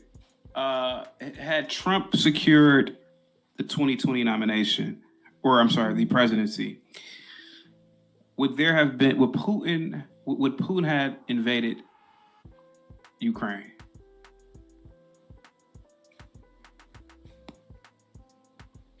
Probably unlikely. Okay. But I wouldn't say a hard no. Okay. Would we have 40? I think the number's 40 million, but I'm gonna. No, we wouldn't. Okay, you know what I'm about to ask you, right? About the illegal immigrants. Yeah. Yeah. No. So we went. Okay. So today's live stream was basically me. You were there earlier. Just the importance of voting for Trump, because I really believe that if we don't vote for him now, it's over with. It's over with. Yeah, every 4 years they say this is the most important election and it's over with. The country keeps going regardless of who's in charge.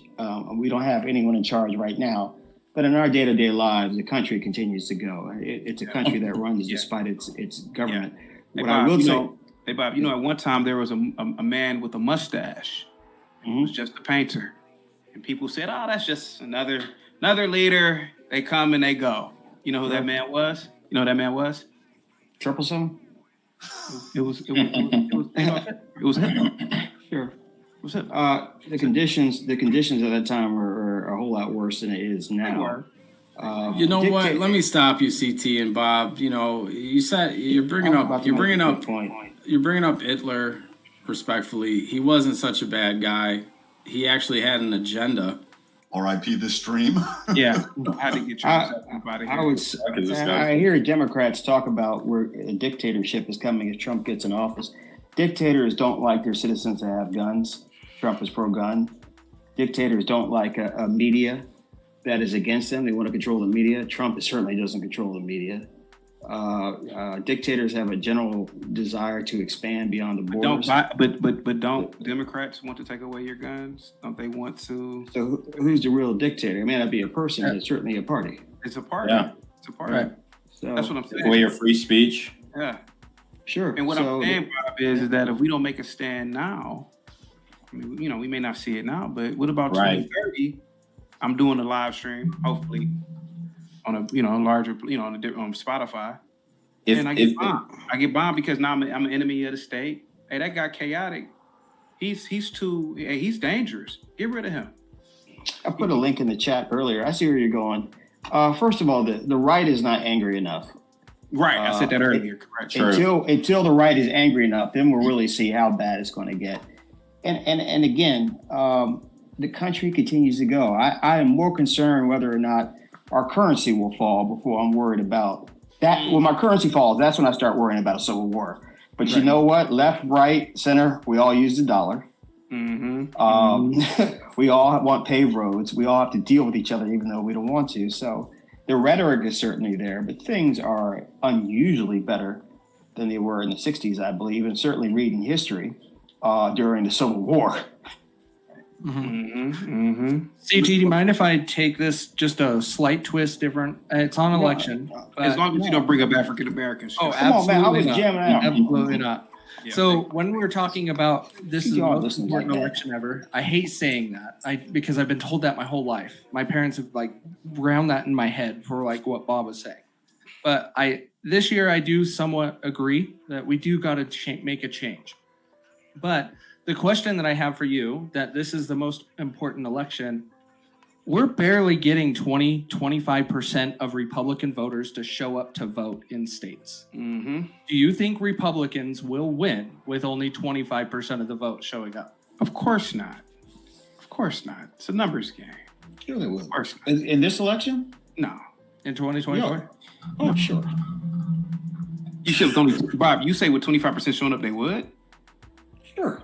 Nah. How? How is that possible? It's not even, the numbers aren't even there. Thank God we have an electoral system. It's a record low. It's a record low on both sides. Who's showing up? Hey, David, you want to run the show here, man? Just run the show, bro. I'm gonna leave, okay? And he act like that when I just say one word. This guy just kept saying Italian. We need an Italian. I say African American one. She got it all. Okay. But Bob, the electoral votes depend on, you know, the number of votes depend on the state, right? The size of the population, right? Sure. Aren't most Republican states, other than maybe Texas, they don't really have a population to win if it's only 25%, right? If we do the math like that, right? If you're saying 25% as a whole, it would be interesting how it breaks down to each state. But the real question is, what is the other side going to do? If only two people decide to vote, if only three people decide to vote and two people are for one side and then one's the other, the voter turnout is very low, but one side still wins. But in every swing state that you see, except for, they say, Wisconsin, Trump is winning considerably, and I'm sure the polls are underestimating how much he's winning. If Trump, will Trump win New York? No. Damn, it hasn't been a New York. I don't think New York has voted for a president, a Republican since what, 84? When Dukakis was only when Minnesota, I think that was the only state that went for him. At the local level, don't forget in '94 when Rudy Giuliani won mayor of New York. Right. But here's a state like Georgia, I think, where again, that's why I say black women and black. Well, forget it. I was. Go ahead, Bob. Go ahead. Go ahead, man. It's attached to a political thing, but black men and black women are two separate voting blocks, and I think Georgia will swing back to the right because black men are not going to take it. The Rust Belt people are angry, very angry. So the conditions are good, I think, for Republicans to win. And the most important subject for me, issue, is judges. Yeah. So even the worst Republican is better than the best Democrat because, generally speaking, the conservative part of the Republican Party demands conservative judges. And that is the backstop to all the craziness. Yeah. David, since go ahead, David. I'm on mute. Until you tell me I can talk. Can I talk? What do you want me to talk about? You can talk about whatever you want to talk about, man. Go ahead, bro. Go ahead. Are you sure? Because every time I do, you drop. Yeah, go ahead. But I'm guessing the first two words are going to be black people. Go ahead. You got the floor, sir. No, I only said that once, but dude said Italian 20 times. And he said he liked Hitler. And you kept him on. So, same thing. I just see both of these sides, I've seen it all, man. I've seen it all. And I'm going to say the same thing. What exactly, name one policy on either side that is focused or even geared towards the youth? Anything that's geared towards X, millennial, I can tell you. Z, any of them. I can tell you. None. Whoa. Before you tell you. Wait a minute. Can I answer him real quick? Can I ask you a question? Okay. Well, Jesus Christ. What do you mean by that? Because I'm confused. What do you mean by that? Because what I'm saying is voting. Yeah. Oh, go ahead. I'm sorry. I'm mute. Yeah, go ahead. Isn't the Department of Education, isn't that geared towards the youth? Educating America's youth, or I don't know, man. Go ahead, David. Go ahead. This is all I was saying. Politics is a sport where you're supposed to get something out of it. And I'm just saying, I don't see nothing I'm getting out of either party, period. I see people who should be sitting down and playing with their grandchildren and passing the torch to the generation below them that are actually going to have to deal with the debt, the austerity, the shrinking and everything. And for me, just for me, I've seen these people, these two candidates, I've seen them. But and they're 80. But They're respectfully, 80. can I talk about your first point? You said, what are they doing for the youth? The Department of Education in America educates the youth in America. And I think Bush was instrumental with the whole No Child Left Behind. You know, think about the fact that kids can get individual education plans. I mean, I think that's pretty impressive, to be honest with you. But what do you think? I actually did work. It was called the Office of Teacher Recertification with the No Child Left Behind policy. Where they were trying to, you had a whole bunch of teachers, let's say he's teaching science, but had their degree in history. And you had to figure out a way due through years of experience, CPDUs and CEUs, on how to make them highly qualified. And firsthand, that policy was a mess. Teachers were pissed off at it. And the first chance they got, they voted it out. What I'm literally saying is when 21-year-olds, 22, 25, 30-year-olds can barely afford rent, 50, 60% of the rent, their income. Hold on, man. The charger's right here. When they got to deal with all of that type of stuff, when it was, hey, eliminate 10,000, 20,000 in student loans, which was literally the exact amount for the electricians y'all care about, the HVAC people y'all care about, the carpenters, that's literally the cost of trade school. It was, we don't like it. You know, we don't want to do that, giving it away for free. I'm lost here. Does anybody know what he's, no offense, David. Does anybody know I'm trying to say that there are no policies that relate or benefit me or my kids on both sides. That's not true. So name it. I'm muting. Okay, and I'll name them. Reforming the border policies that are current right now, and reversing that and going back to what Trump had us, and then continuing to build the wall, because I do believe that yes, we do need a physical structure at the border. That will help the youth because that helps future generations. Okay, doing mass deportation helps the youth because that helps future generations. We're spending millions of dollars to house these illegal aliens, to put them, put them up in hotels, have food for them, all these things. So that will help future generations. Okay, the economic policies that'll be passed by Trump will help future generations. Making sure that we bring back. Can you state the economic policy? I'm about to. Making sure that we bring back drilling in this country because we have plenty of oil reserves in this country, so we don't have to outsource and get those types of jobs and then those resources from other countries. We're already drilling in max capacity, bro. That's not we're already doing that. No, we're already doing that, bro. No, we're not. David, real quick. David, my part is you don't want me to go into oil production, bro. David, real quick. You went to the house, right? Did I say it right? You went to the house, right? Okay. You're on mute. You got mute. You can unmute it. Thank you. You went to the house. I appreciate that. You went to the house, right? Okay. How did you? Did your parents pay for that? If you don't mind me asking, yes. How did you pay for that? So yes. They pay for so they pay for all 4 years. Yeah. And do you have a master's? You have a master's? Yeah. Yeah. Who paid for your master's, if you don't mind me asking? I got loans. But so you said that you did need the government to help you out there, right? So you were young. Through loans, yes. Yeah. So it sounds like you said that the government isn't doing anything, but you were able to get. No. I said that both. Oh, I'm sorry for interrupting. I'm mute. Yeah. Well, okay. I'm a little confused here, but maybe it's because I've been streaming for 5.5 hours and. I was hollering and screaming yesterday. I don't know. But so it sounded like, and please forgive me, it sounded like you said that the government isn't doing anything for the youth. But when you were in your youth, I'm talking about, 20s, right? You're still young now. But when you were in your 20s, you got help from the government to pursue your master's degree, right? Which is the government. Okay. I got loans, bro. And loans are help, right? Loans are free market. Loans are free market. It's not a freebie. It's interest attached with that. Sallie Mae is a government entity. Okay, but what I'm saying is that how else would you have paid for your master's if you weren't able to get, FAFSA?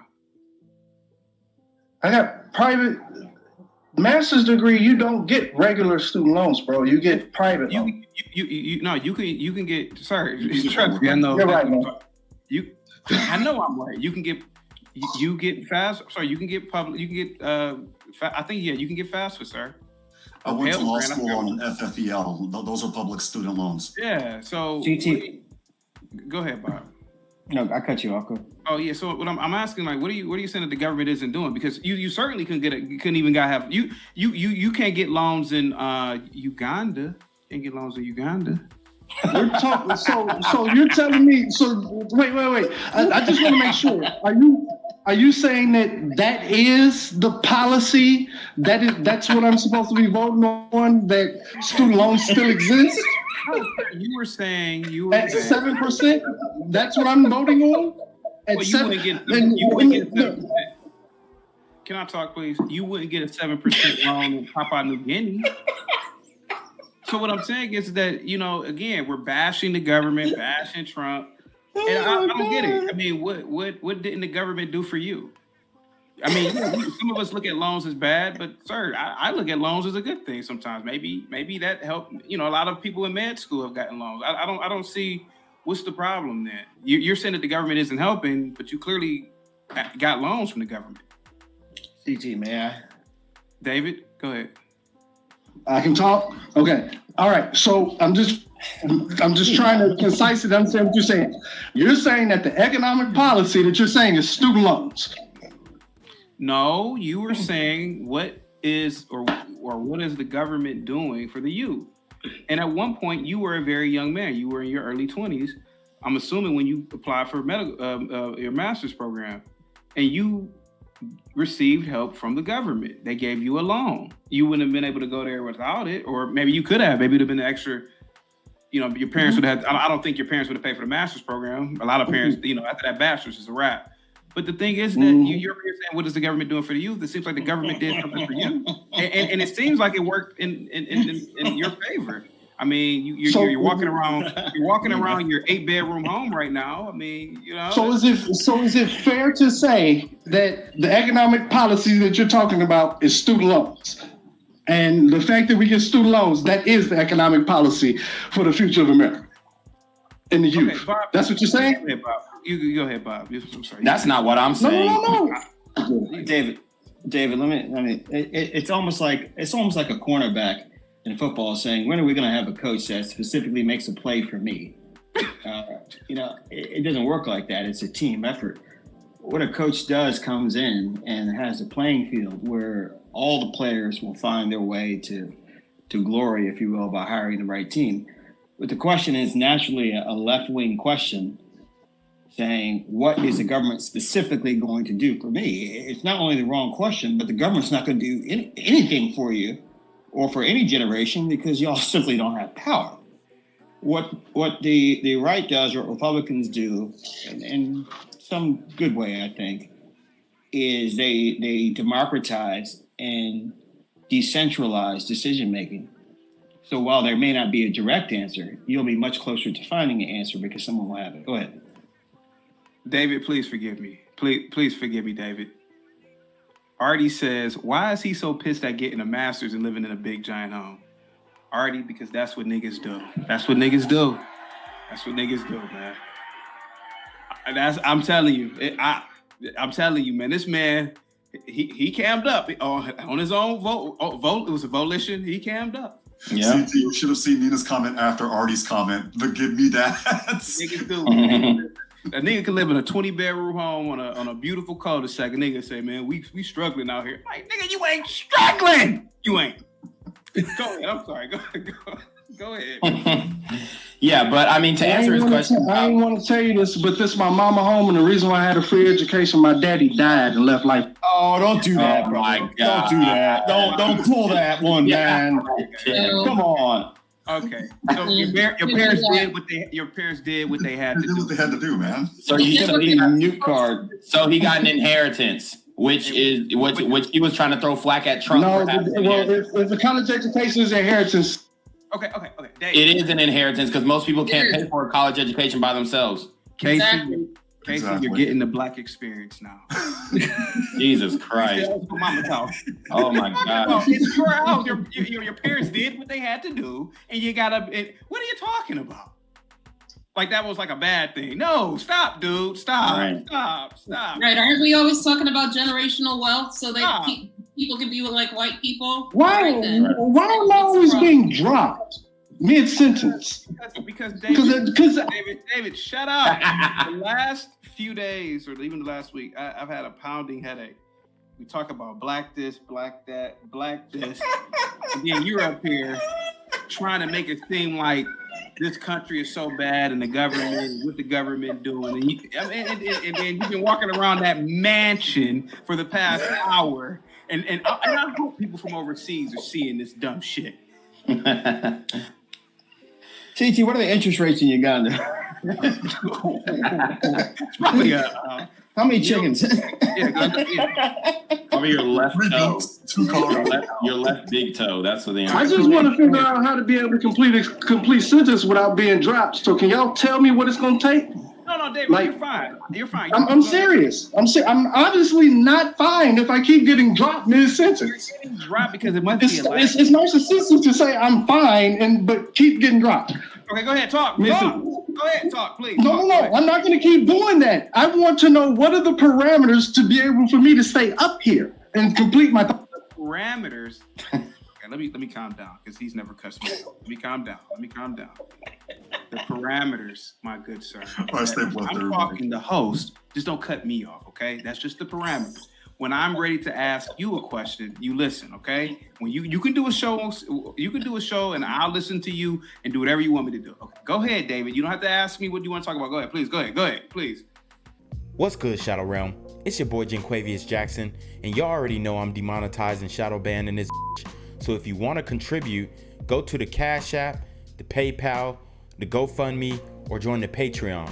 Also, don't forget to visit the merch store for all your favorite BGZM News 17 gear, including our exclusive Trump is a Blood t-shirt. Go fast before they sell out. They are already flying off the shelves, no cap.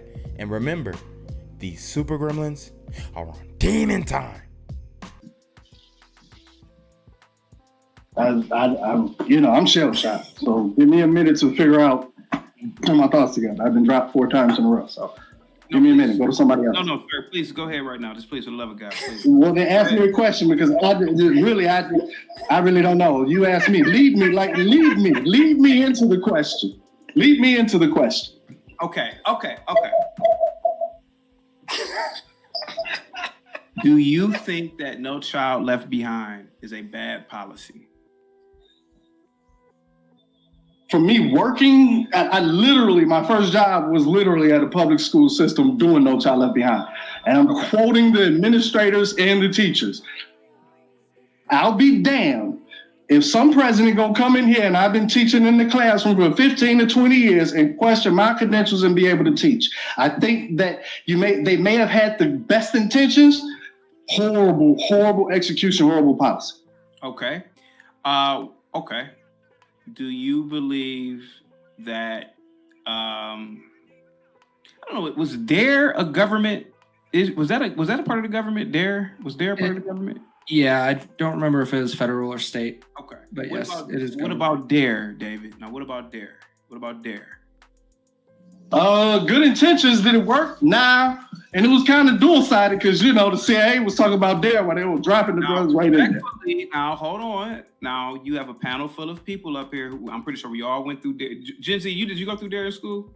Did they still have it? What? Did they have DARE in school? DARE? Yeah, yes. Okay. Now, David, now I know this doesn't represent the world, but you have 6 people on the panel. Casey doesn't look like a meth head. Bob doesn't look like a dope fiend. Nina doesn't look like a dope fiend. I certainly don't. I'm not smoking crack. Gen Z. So it worked for us. You don't think so? Go ahead. Sir. Same statement. I think it was good intentions. But, one hand you're saying there, and then the next you're dropping off the drugs to Iran Contra directly in it. Are you okay? Does anybody want to talk to him? Go ahead, guys. David, what's the solution? Yeah. What's the solution? Yes. I'm going to speak. This is what I honestly think is the real deal economic solution. First off, I think politics is controlled. CT, I want to know before I get to talk, can I get 20 seconds?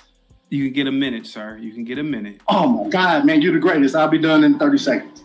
All right. All my life, I done heard politics is basically we're looking for somebody to work in my best interest. After a couple of times, I started realizing that's a mathematical equation on bonds. And I realized that on every level, every single politician really works for a bondholder. So your mayor works for the municipal bondholders. Your president works for the U.S. Treasury bondholders, everything like that. So if we really want to be able to deal with this government or any government, the people who hold the bonds are the key. And I hate to say this, but lost education because when the pensions start selling and not investing heavily in the state education bonds and started saying, hey, we got to chase these higher interest rates throughout the globe, guess who bought up all those education bonds? And now you don't even have the control of the sector. So in my opinion, the best thing and the number one solution is every single person, we can start with homeowners, you should have the right, but not the obligation to be able to buy municipal bonds where your property is, because municipal credit rating really is the determination on your wealth on your real estate. So first, I am for opening up, because you can't buy municipal bonds except in $10,000 tranches. If you make it such how they did with the E-mini futures so that everybody can participate in this equity gains through the stock market, I think that revolution, number one, needs to happen in the bond market. So David, you think that's and you are absolutely right, David. I mean, but you think that's the biggest issue facing the United States right now? I think it's the biggest issue that we can literally address as individuals, because I don't believe. It sounds like an individual issue, though. It sounds like you look perplexed. You're a single issue voter. What about Nina? When I was perplexed, it's because when I'm asking what's the solution, because he keeps saying both parties are bad, right? But then he goes into talking about bonds. Bonds doesn't give you back control to where you can start making those changes. Like, you have some power in that, but you don't have any type of control as you do getting involved in an election. The politicians, every single one of them works for the bondholder. If you are the bondholder, the American people are the bondholder. If they are, they control politics. So you're saying I guess I'm gonna ask for everybody. What the fuck are you talking about, bro? I'm lost. Like I try to follow people. I don't have faith in either party, and that's my only solution I can believe. I'm muted. Oh, God. What do muni bonds have to do with? I'm sorry. What's going on here? I'm confused. Yeah, like Nina, even at a local. Nina, you're intelligent. What is he talking about? I mean, so lots of people have munis as part of their portfolio. So, but Right. even at a local level, no matter how many munis you have, because we even have munis that still haven't matured yet, I still don't see how that's influencing your power over your local politicians. So let's say you were going to a rally because someone wants to run for city council or a legislator or something like that. You don't be like, oh, hi, my name is Nina. I'm holding muni bonds on, street X, Y, and Z. You better do what I say. So I'm failing to see the correlation between those two. Let's keep it a buck. This nigga was your portfolio, and most likely you have a financial advisor or somebody like that that's working on that. So I don't this get nigga it. was just trying to sound smart, bruh. No. I can literally tell you. So when a mayor needs to do anything with the budget, the very first people they have to get approval from are the bondholders. If like Walmart, what major corporations do when they want to go into any city or anything like that and open up anything, how they're able to go in and get these 0% tax rates and everything, they're able to go and say, hey, if you don't give me what I need, I'll dump all of these and raise your cost of borrowing. Yeah, but David, and make it different. Every politician is beholden to bondholders. I'm just saying that's how you deal with politicians. David, at the same, sorry. Before Nina, because I'm pretty sure Nina knows what exactly you were talking about. Because I'm.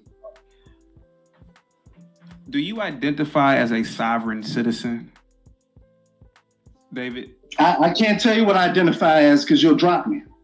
No. I'm not. As long as you're not cutting me off, you can stay up here. Do you identify as a sovereign You just dropped me for saying African American. So if I say it again, I'm going to get dropped. Okay, so you identify as okay, but I'm asking you: do you identify as a sovereign citizen? Just yes or no, sir? Do you? I don't. What is a sovereign citizen? Like, what? Got a passport? Yeah, I got a passport. Okay. Because to me, hear me out for a minute. To me, hear me out. You sound like a sovereign citizen to me or something.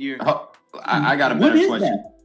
When you get pulled over, do you believe that you have to show the officer your ID or not?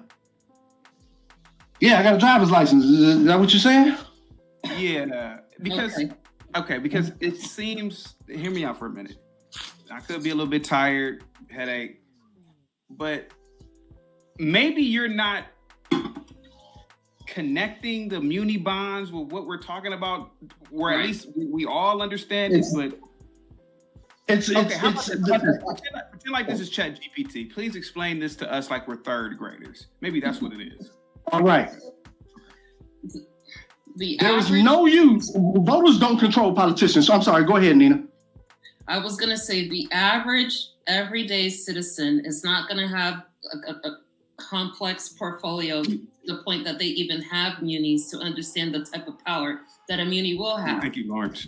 So that's number one. So let's take your normal 9-to-5 person that's their only investment is their 401k at work. That muni doesn't mean anything to them.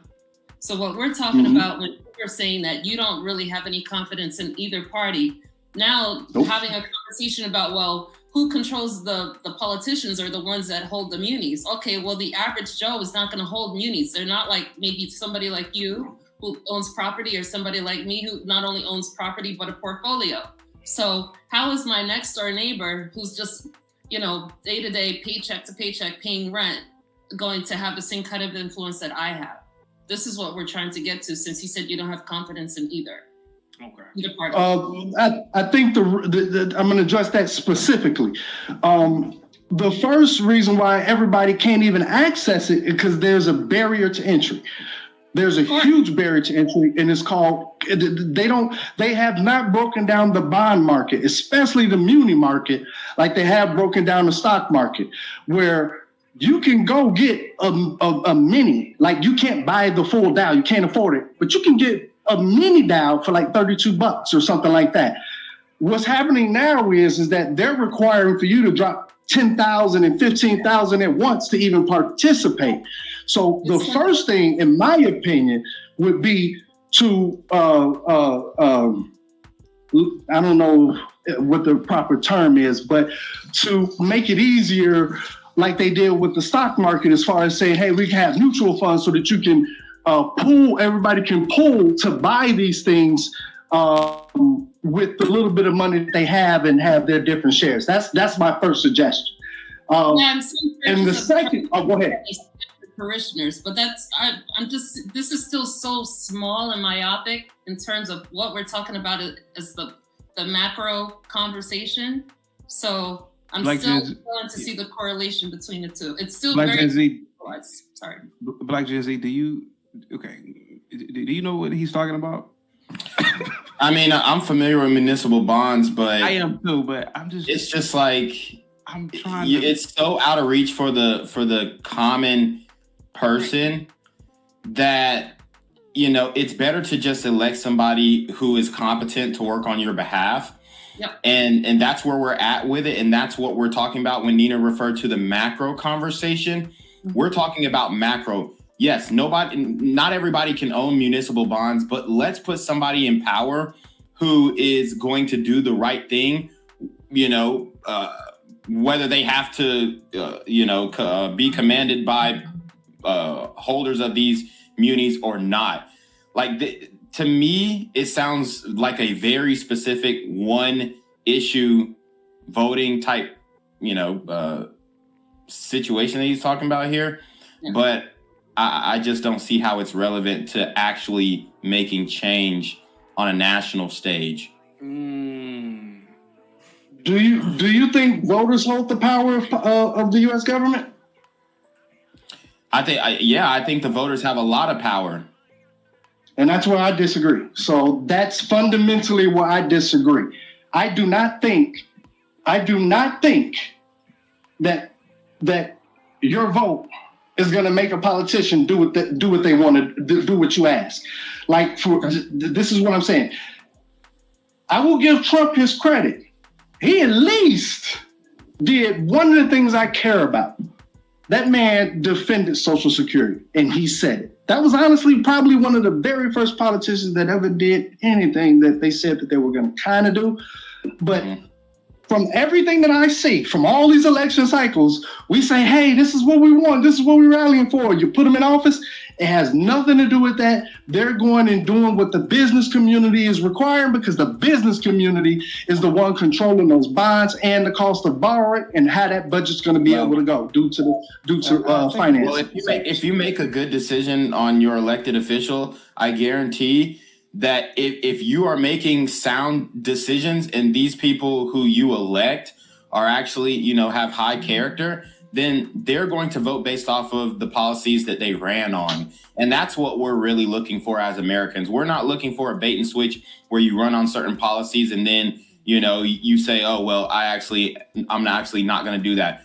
We're basing our vote off of somebody who is campaigning on certain policies, and then they go out and do that. The problem is that most Americans don't even know what the people they're electing are running on, what their policies are, because it's no longer a policy discussion anymore. The debates, whether it's the Democrat debates or the Republican debates, they're not debating policy. It's just name calling back and forth.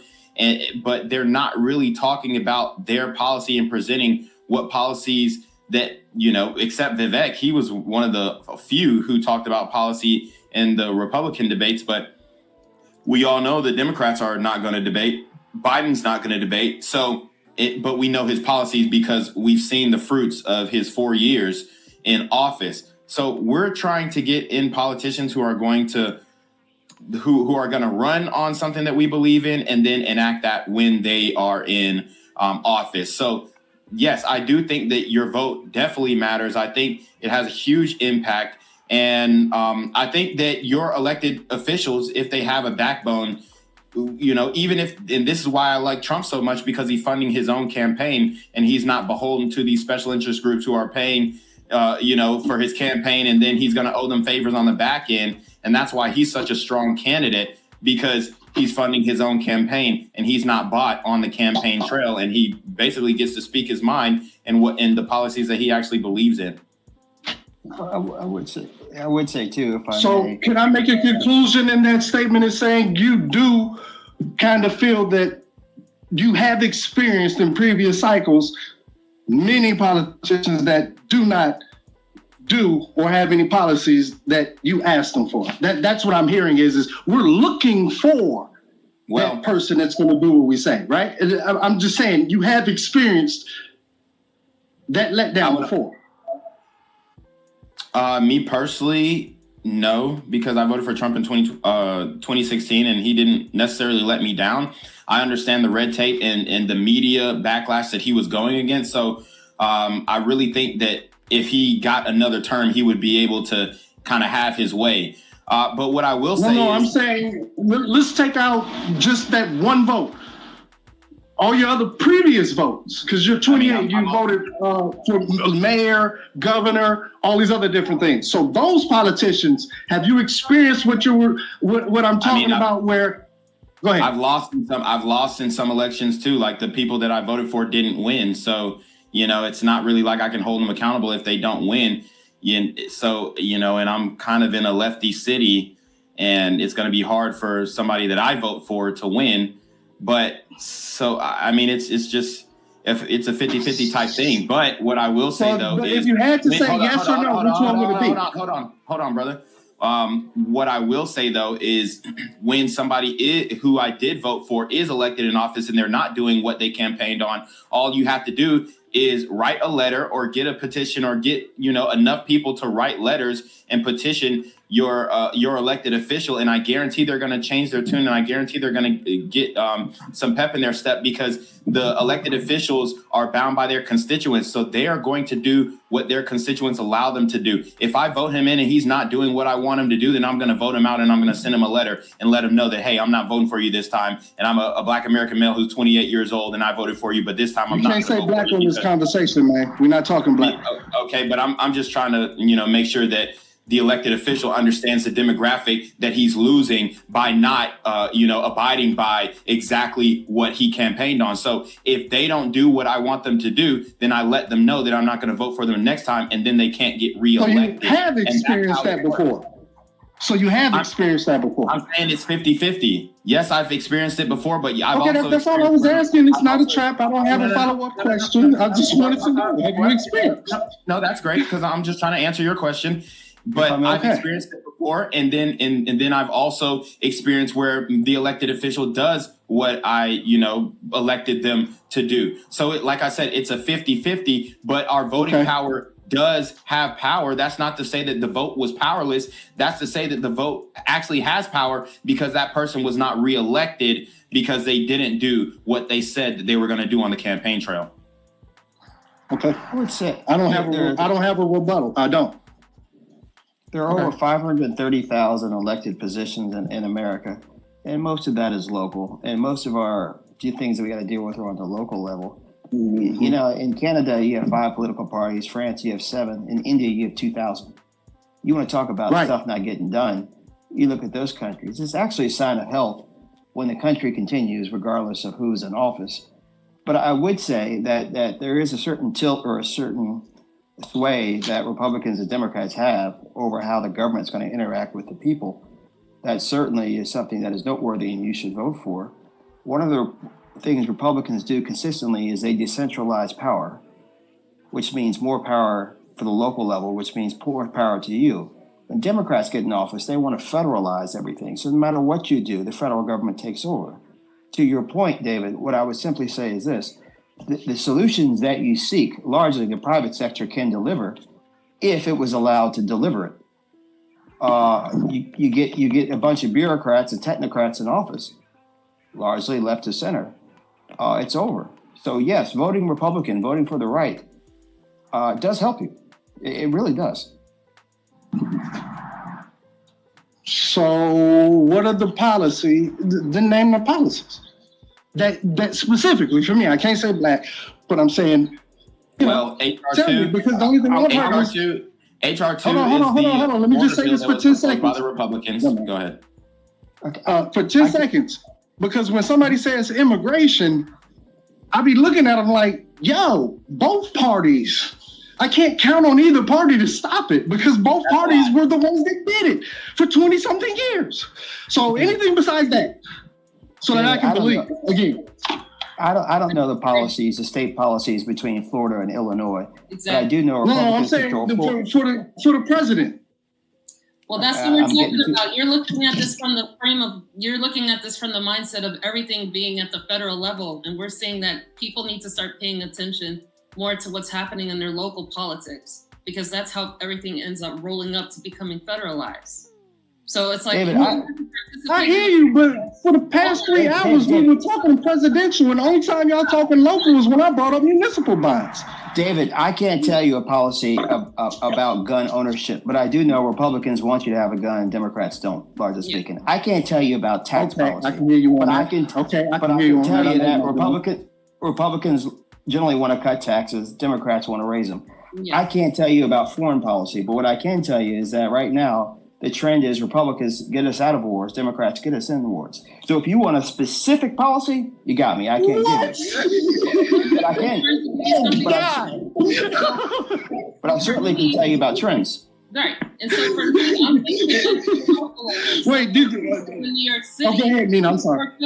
We're talking about immigration. You're saying that it's a problem on both sides. So for me in New York City, how it impacts me, my local city council, my local mayor, my local borough president, and how we're handling this migrant crisis matters in terms of me paying attention to who's running all of the different programs and setting up all these little shelters all over the place. So if I do nothing and then wait until it's time to vote for the president, of course, this is a fool's game.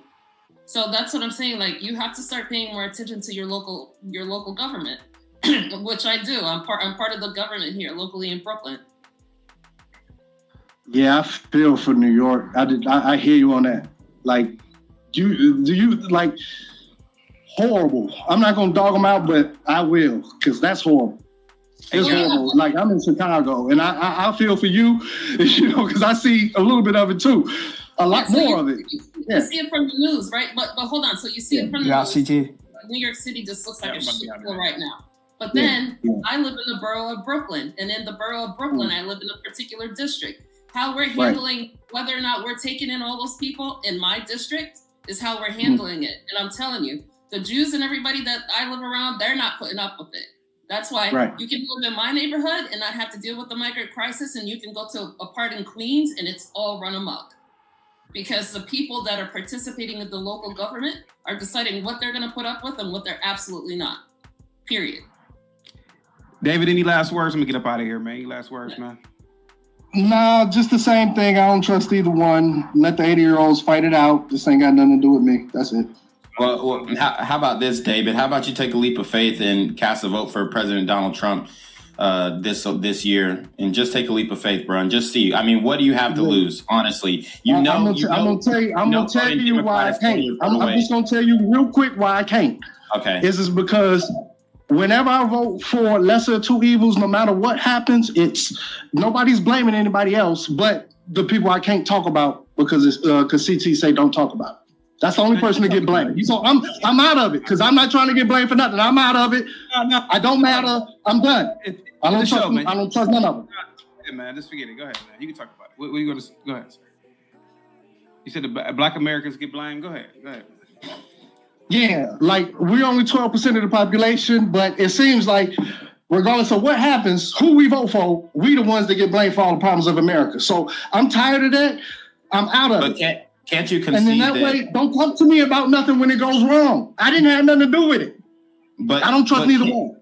But can't you concede that Black Americans are, in a lot of ways, negatively having an impact on the country at this point in our state of mind right now as a whole? I'm done, man. I'm done with it. I'm done with it. David, get it out, man. Get it out.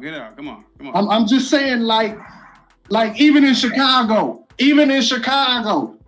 we get blamed for every mayor, but we don't have the numbers. We don't control Chicago. Y'all voted for Mayor Brandon Johnson. We don't have the numbers. We're overridden on it. Y'all the voted only for Mayor place Brandon that has a Johnson numerical 8% tick. Chicago voted but for how Mayor many Johnson. of us are there? How many? You're talking about a percentage that actually show up.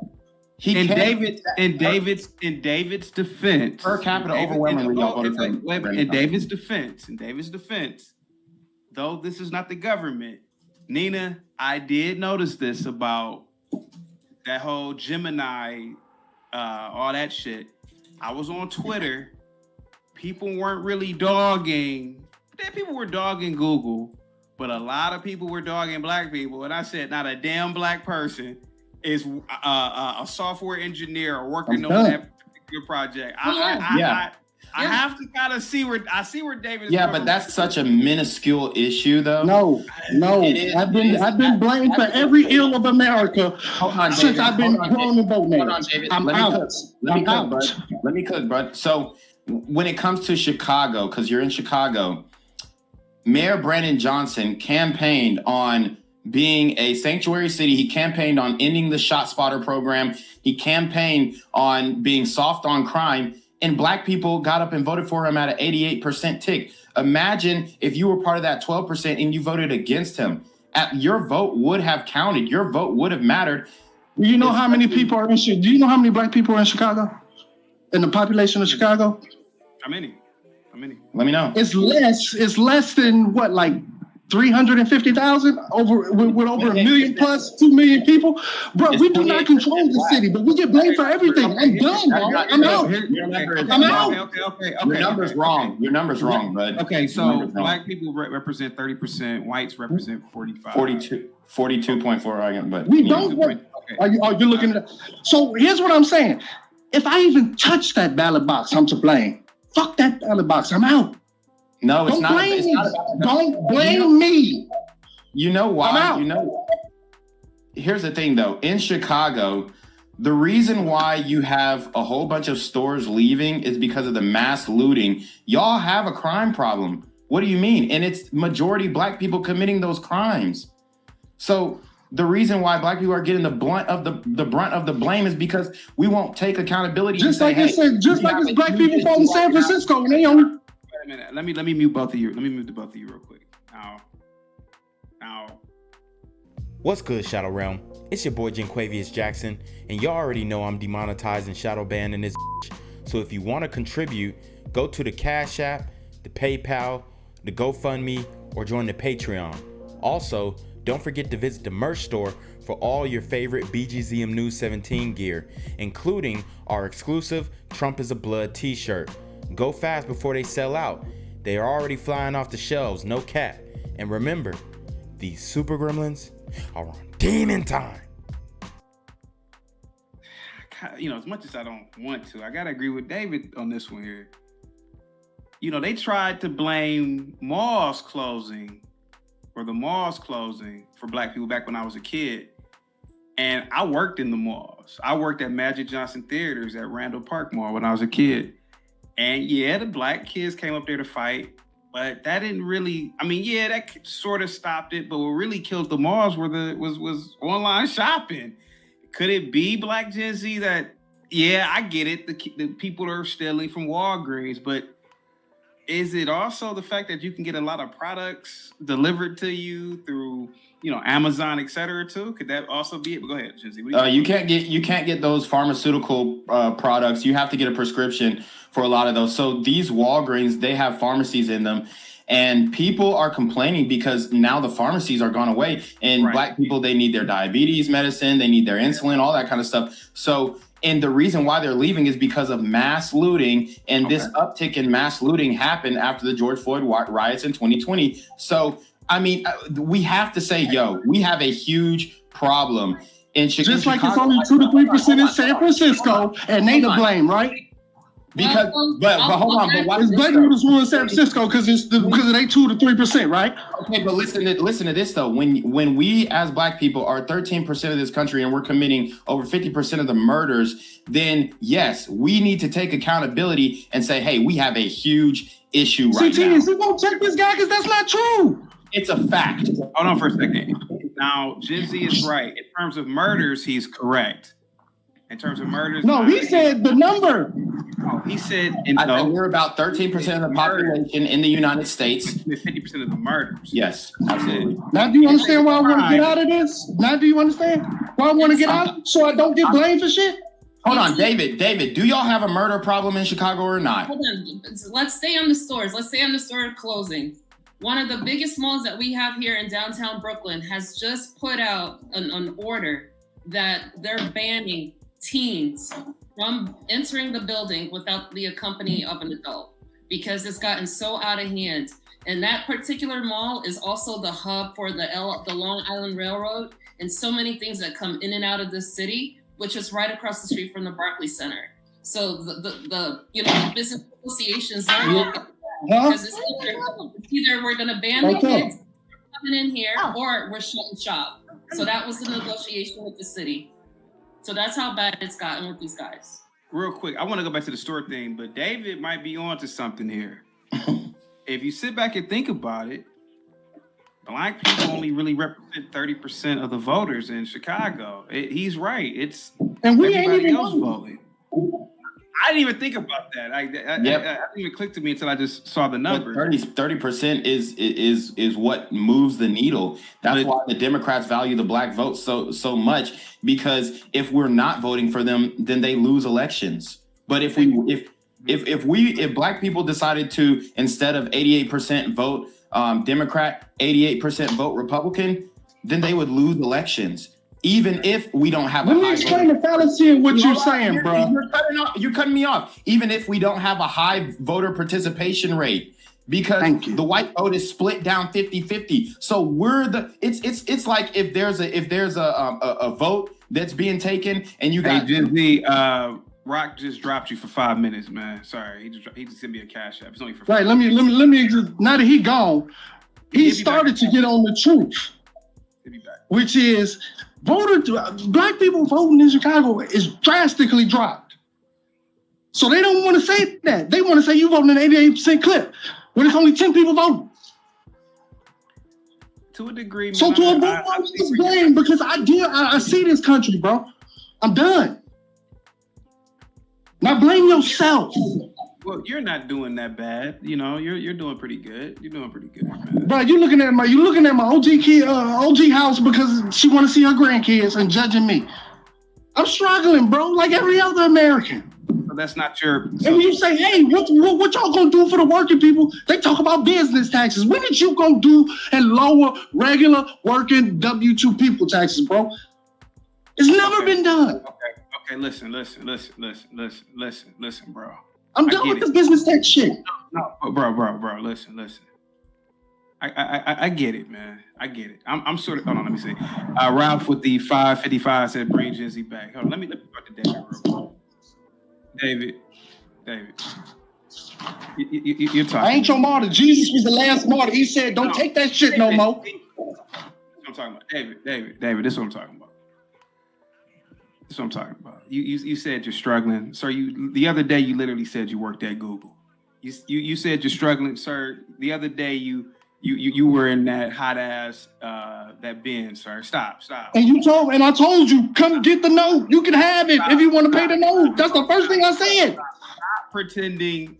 I get it, man. A lot of older. I get it, man. I kind of grew up like that. You know, you don't really tell people what you got. I get that, man. I get that. I get that. I get that. You ain't fooling me though. The fact of the matter is, I am starting to agree with you. You know, and I do agree with Gen Z though. You know, in terms of the whole thing with the homicides. But the thing of the matter is that you're saying you want to leave America, but you know America is not that bad, dude. Now it ain't that bad. I'm just saying. Oh, go ahead. Sorry. I'm sorry. But I will admit. The other day, even I got upset when I'm reading through Twitter. And people were just talking all, hot shit about black people. I'm like, black people weren't the lead architect and project managers for Google Gemini, whatever that thing is called. So don't blame us for a goddamn thing. If you type in, show me a picture of George Washington and a Negro come up, they ain't got nothing to do with black people. That's all white liberals. I agree. So but David, to a degree, Gen Z's right. So, but go ahead, guys. Go ahead. Yeah, to say that the black vote doesn't matter is just very ignorant, and it's a slap in the face to all those who fought for our right to vote and our civil rights leaders who died for our right to vote. The reality is our voter participation is down because our education is down. Okay, we have a lot of people who, quite frankly, so now I'm stupid because I'm not going to vote when I don't have an interest in none of these policies. I didn't say you were stupid, That's exactly brother. What you said. No, I said it's ignorant to say that you're going to sit out on an election when our founding, or not our founding fathers, but our civil rights leaders fought for our right to vote. I would say that it's ignorant. I would say that it's a slap in the face to them. I didn't call you stupid though. I'm just saying that in order to honor those people, you should exercise your right to vote, because it does matter. Because like I was saying earlier before, I'm voting for the couch, bro. I'm voting for the couch. I'm gonna write the couch in for you. Okay. But especially if you're sitting out on local elections, that's even more egregious, because that's what affects your life on a day-to-day basis. So what I'm trying to tell you, brother, is that if black people were to get our voter participation rate up, even if we had it at the rate in Chicago where you had one of the lowest voter turnouts ever, and I can tell you why that happened. But right now, if at the same rate that we're voting now in Chicago, and we're just talking about Chicago because you're in Chicago, I want to make it personal to you. You are the deciding vote. This is what you don't understand, because white people are voting damn near 50-50. They're 50-50 on the liberal conservative. The black people are what tips the vote over. So it's like if I had a vote on something and I had 5 people, I got 2 people on this side and I got 2 people on this side. The last person is going to be that black vote who's going to tip it for the other side. So it's extremely important for us to be on the right side of that. And right now, currently, we are not. And then additionally, we don't have our voter participation. Hey, bro, if black people's vote was that important, they would offer something. Like they do everybody else. They don't go to everybody else and tell them, hey, man, we can't give you nothing. We can't deal with your special interests. They go to everybody else and do what they want. I'm good, dog. And I just want to say this one thing, bro, so I can break this down to you fully. You sit here and talk in utopian terms, but I know what democracy is, bro. I know what it is. We're in a It's legalized majority gangbanging. Whoever got the most wins. That's why this couldn't go when they were beating up Iraq and everybody. They're saying, no, we're not going to do that because we vote. And even if the losing party lose, we have our own system in place to where we have to address their issues too. None of that happens in America. In fact, they're wiping out all my protections that we fought for in civil rights, okay? While you talking. In Iraq, they're not doing that. They say, yeah, we vote. But we not good just because we're the majority. We still have to lean and listen to this minority. In the UK, they have to come up with a coalition. In Denmark, in the Netherlands, all of them. So don't come here preaching about how important my stuff is. If you're telling me it's important, then you got to have something to give for me, right? I'm trying to tell you what they gave you. They gave you a black face. They gave you they gave you a You're telling me to vote for that, right? No. They gave you a Lori Lightfoot. No, I'm telling you not to vote for that. I'm telling you that's what they're dangling in your face and telling you that's what you're getting. And that's why black people voted for them, because they're black, not because of their policies. And that's what I'm saying is the issue. Bro, we've had the Democratic and Republican governors, man. You can't tell me. God damn it, David, can I get because you're trying to play me like I'm stupid. I won't interrupt you. I'm not playing you like you're stupid. You're very intelligent, man. You're in a big old house. I respect you, brother. You in Chicago. You about that shit. You a real ass nigga. What more do you want from me, bro? I'm just trying to get my shit off, and I'm telling you that our vote matters. Our voter participation rate matters. And if we get the education up, if we get people to realize that, hey, what you're voting for is poisonous to your cause, then we would be in a better place. But if we have a low voter participation rate and the percentage that are voting for the same bad thing, the same bad policies, that is the issue. So what if we could, even if we have the low voter participation rate, what if we could flip those 88% to vote Republican next time instead of Democratic? How much of an impact would that be on your city? I bet it would change a whole lot. We did that. You don't know about us. We did that. We voted for Bruce Rauner, and guess what? Destroyed our credit rating, destroyed our finances, okay? We know about it. You acting like we ain't been through this before left and right. Stop it. Destroyed your personal just leave. What are you talking about credit rating? You act like we ain't had Republicans, bro, in Illinois. We have. Black people have voted Republican. I'm tired of you acting like black people are stupid. Better than not, and we don't know. Is now, right? Is Chicago worse now? Is Chicago worse now, or Chicago's Democratic now? Is Chicago what? I was asking if Chicago is worse now under Democratic rule or under Republican rule. Just answer that, please. I would say it's worse right now. Yeah, we have it's worse everywhere in America now. Yeah. All right. Then that's all I was trying to. That was my point. So you want lesser of two evils, right? It's not lesser than two. But when something go wrong in the lesser two evils, who they gonna blame? David, hold on for a second. Rock sent over a $25 cash app. He said, "Get rid of Black Gen Z." I don't know why he's kicking off Gen Z, but all right. I don't know either. Gang violence and other kind of violence.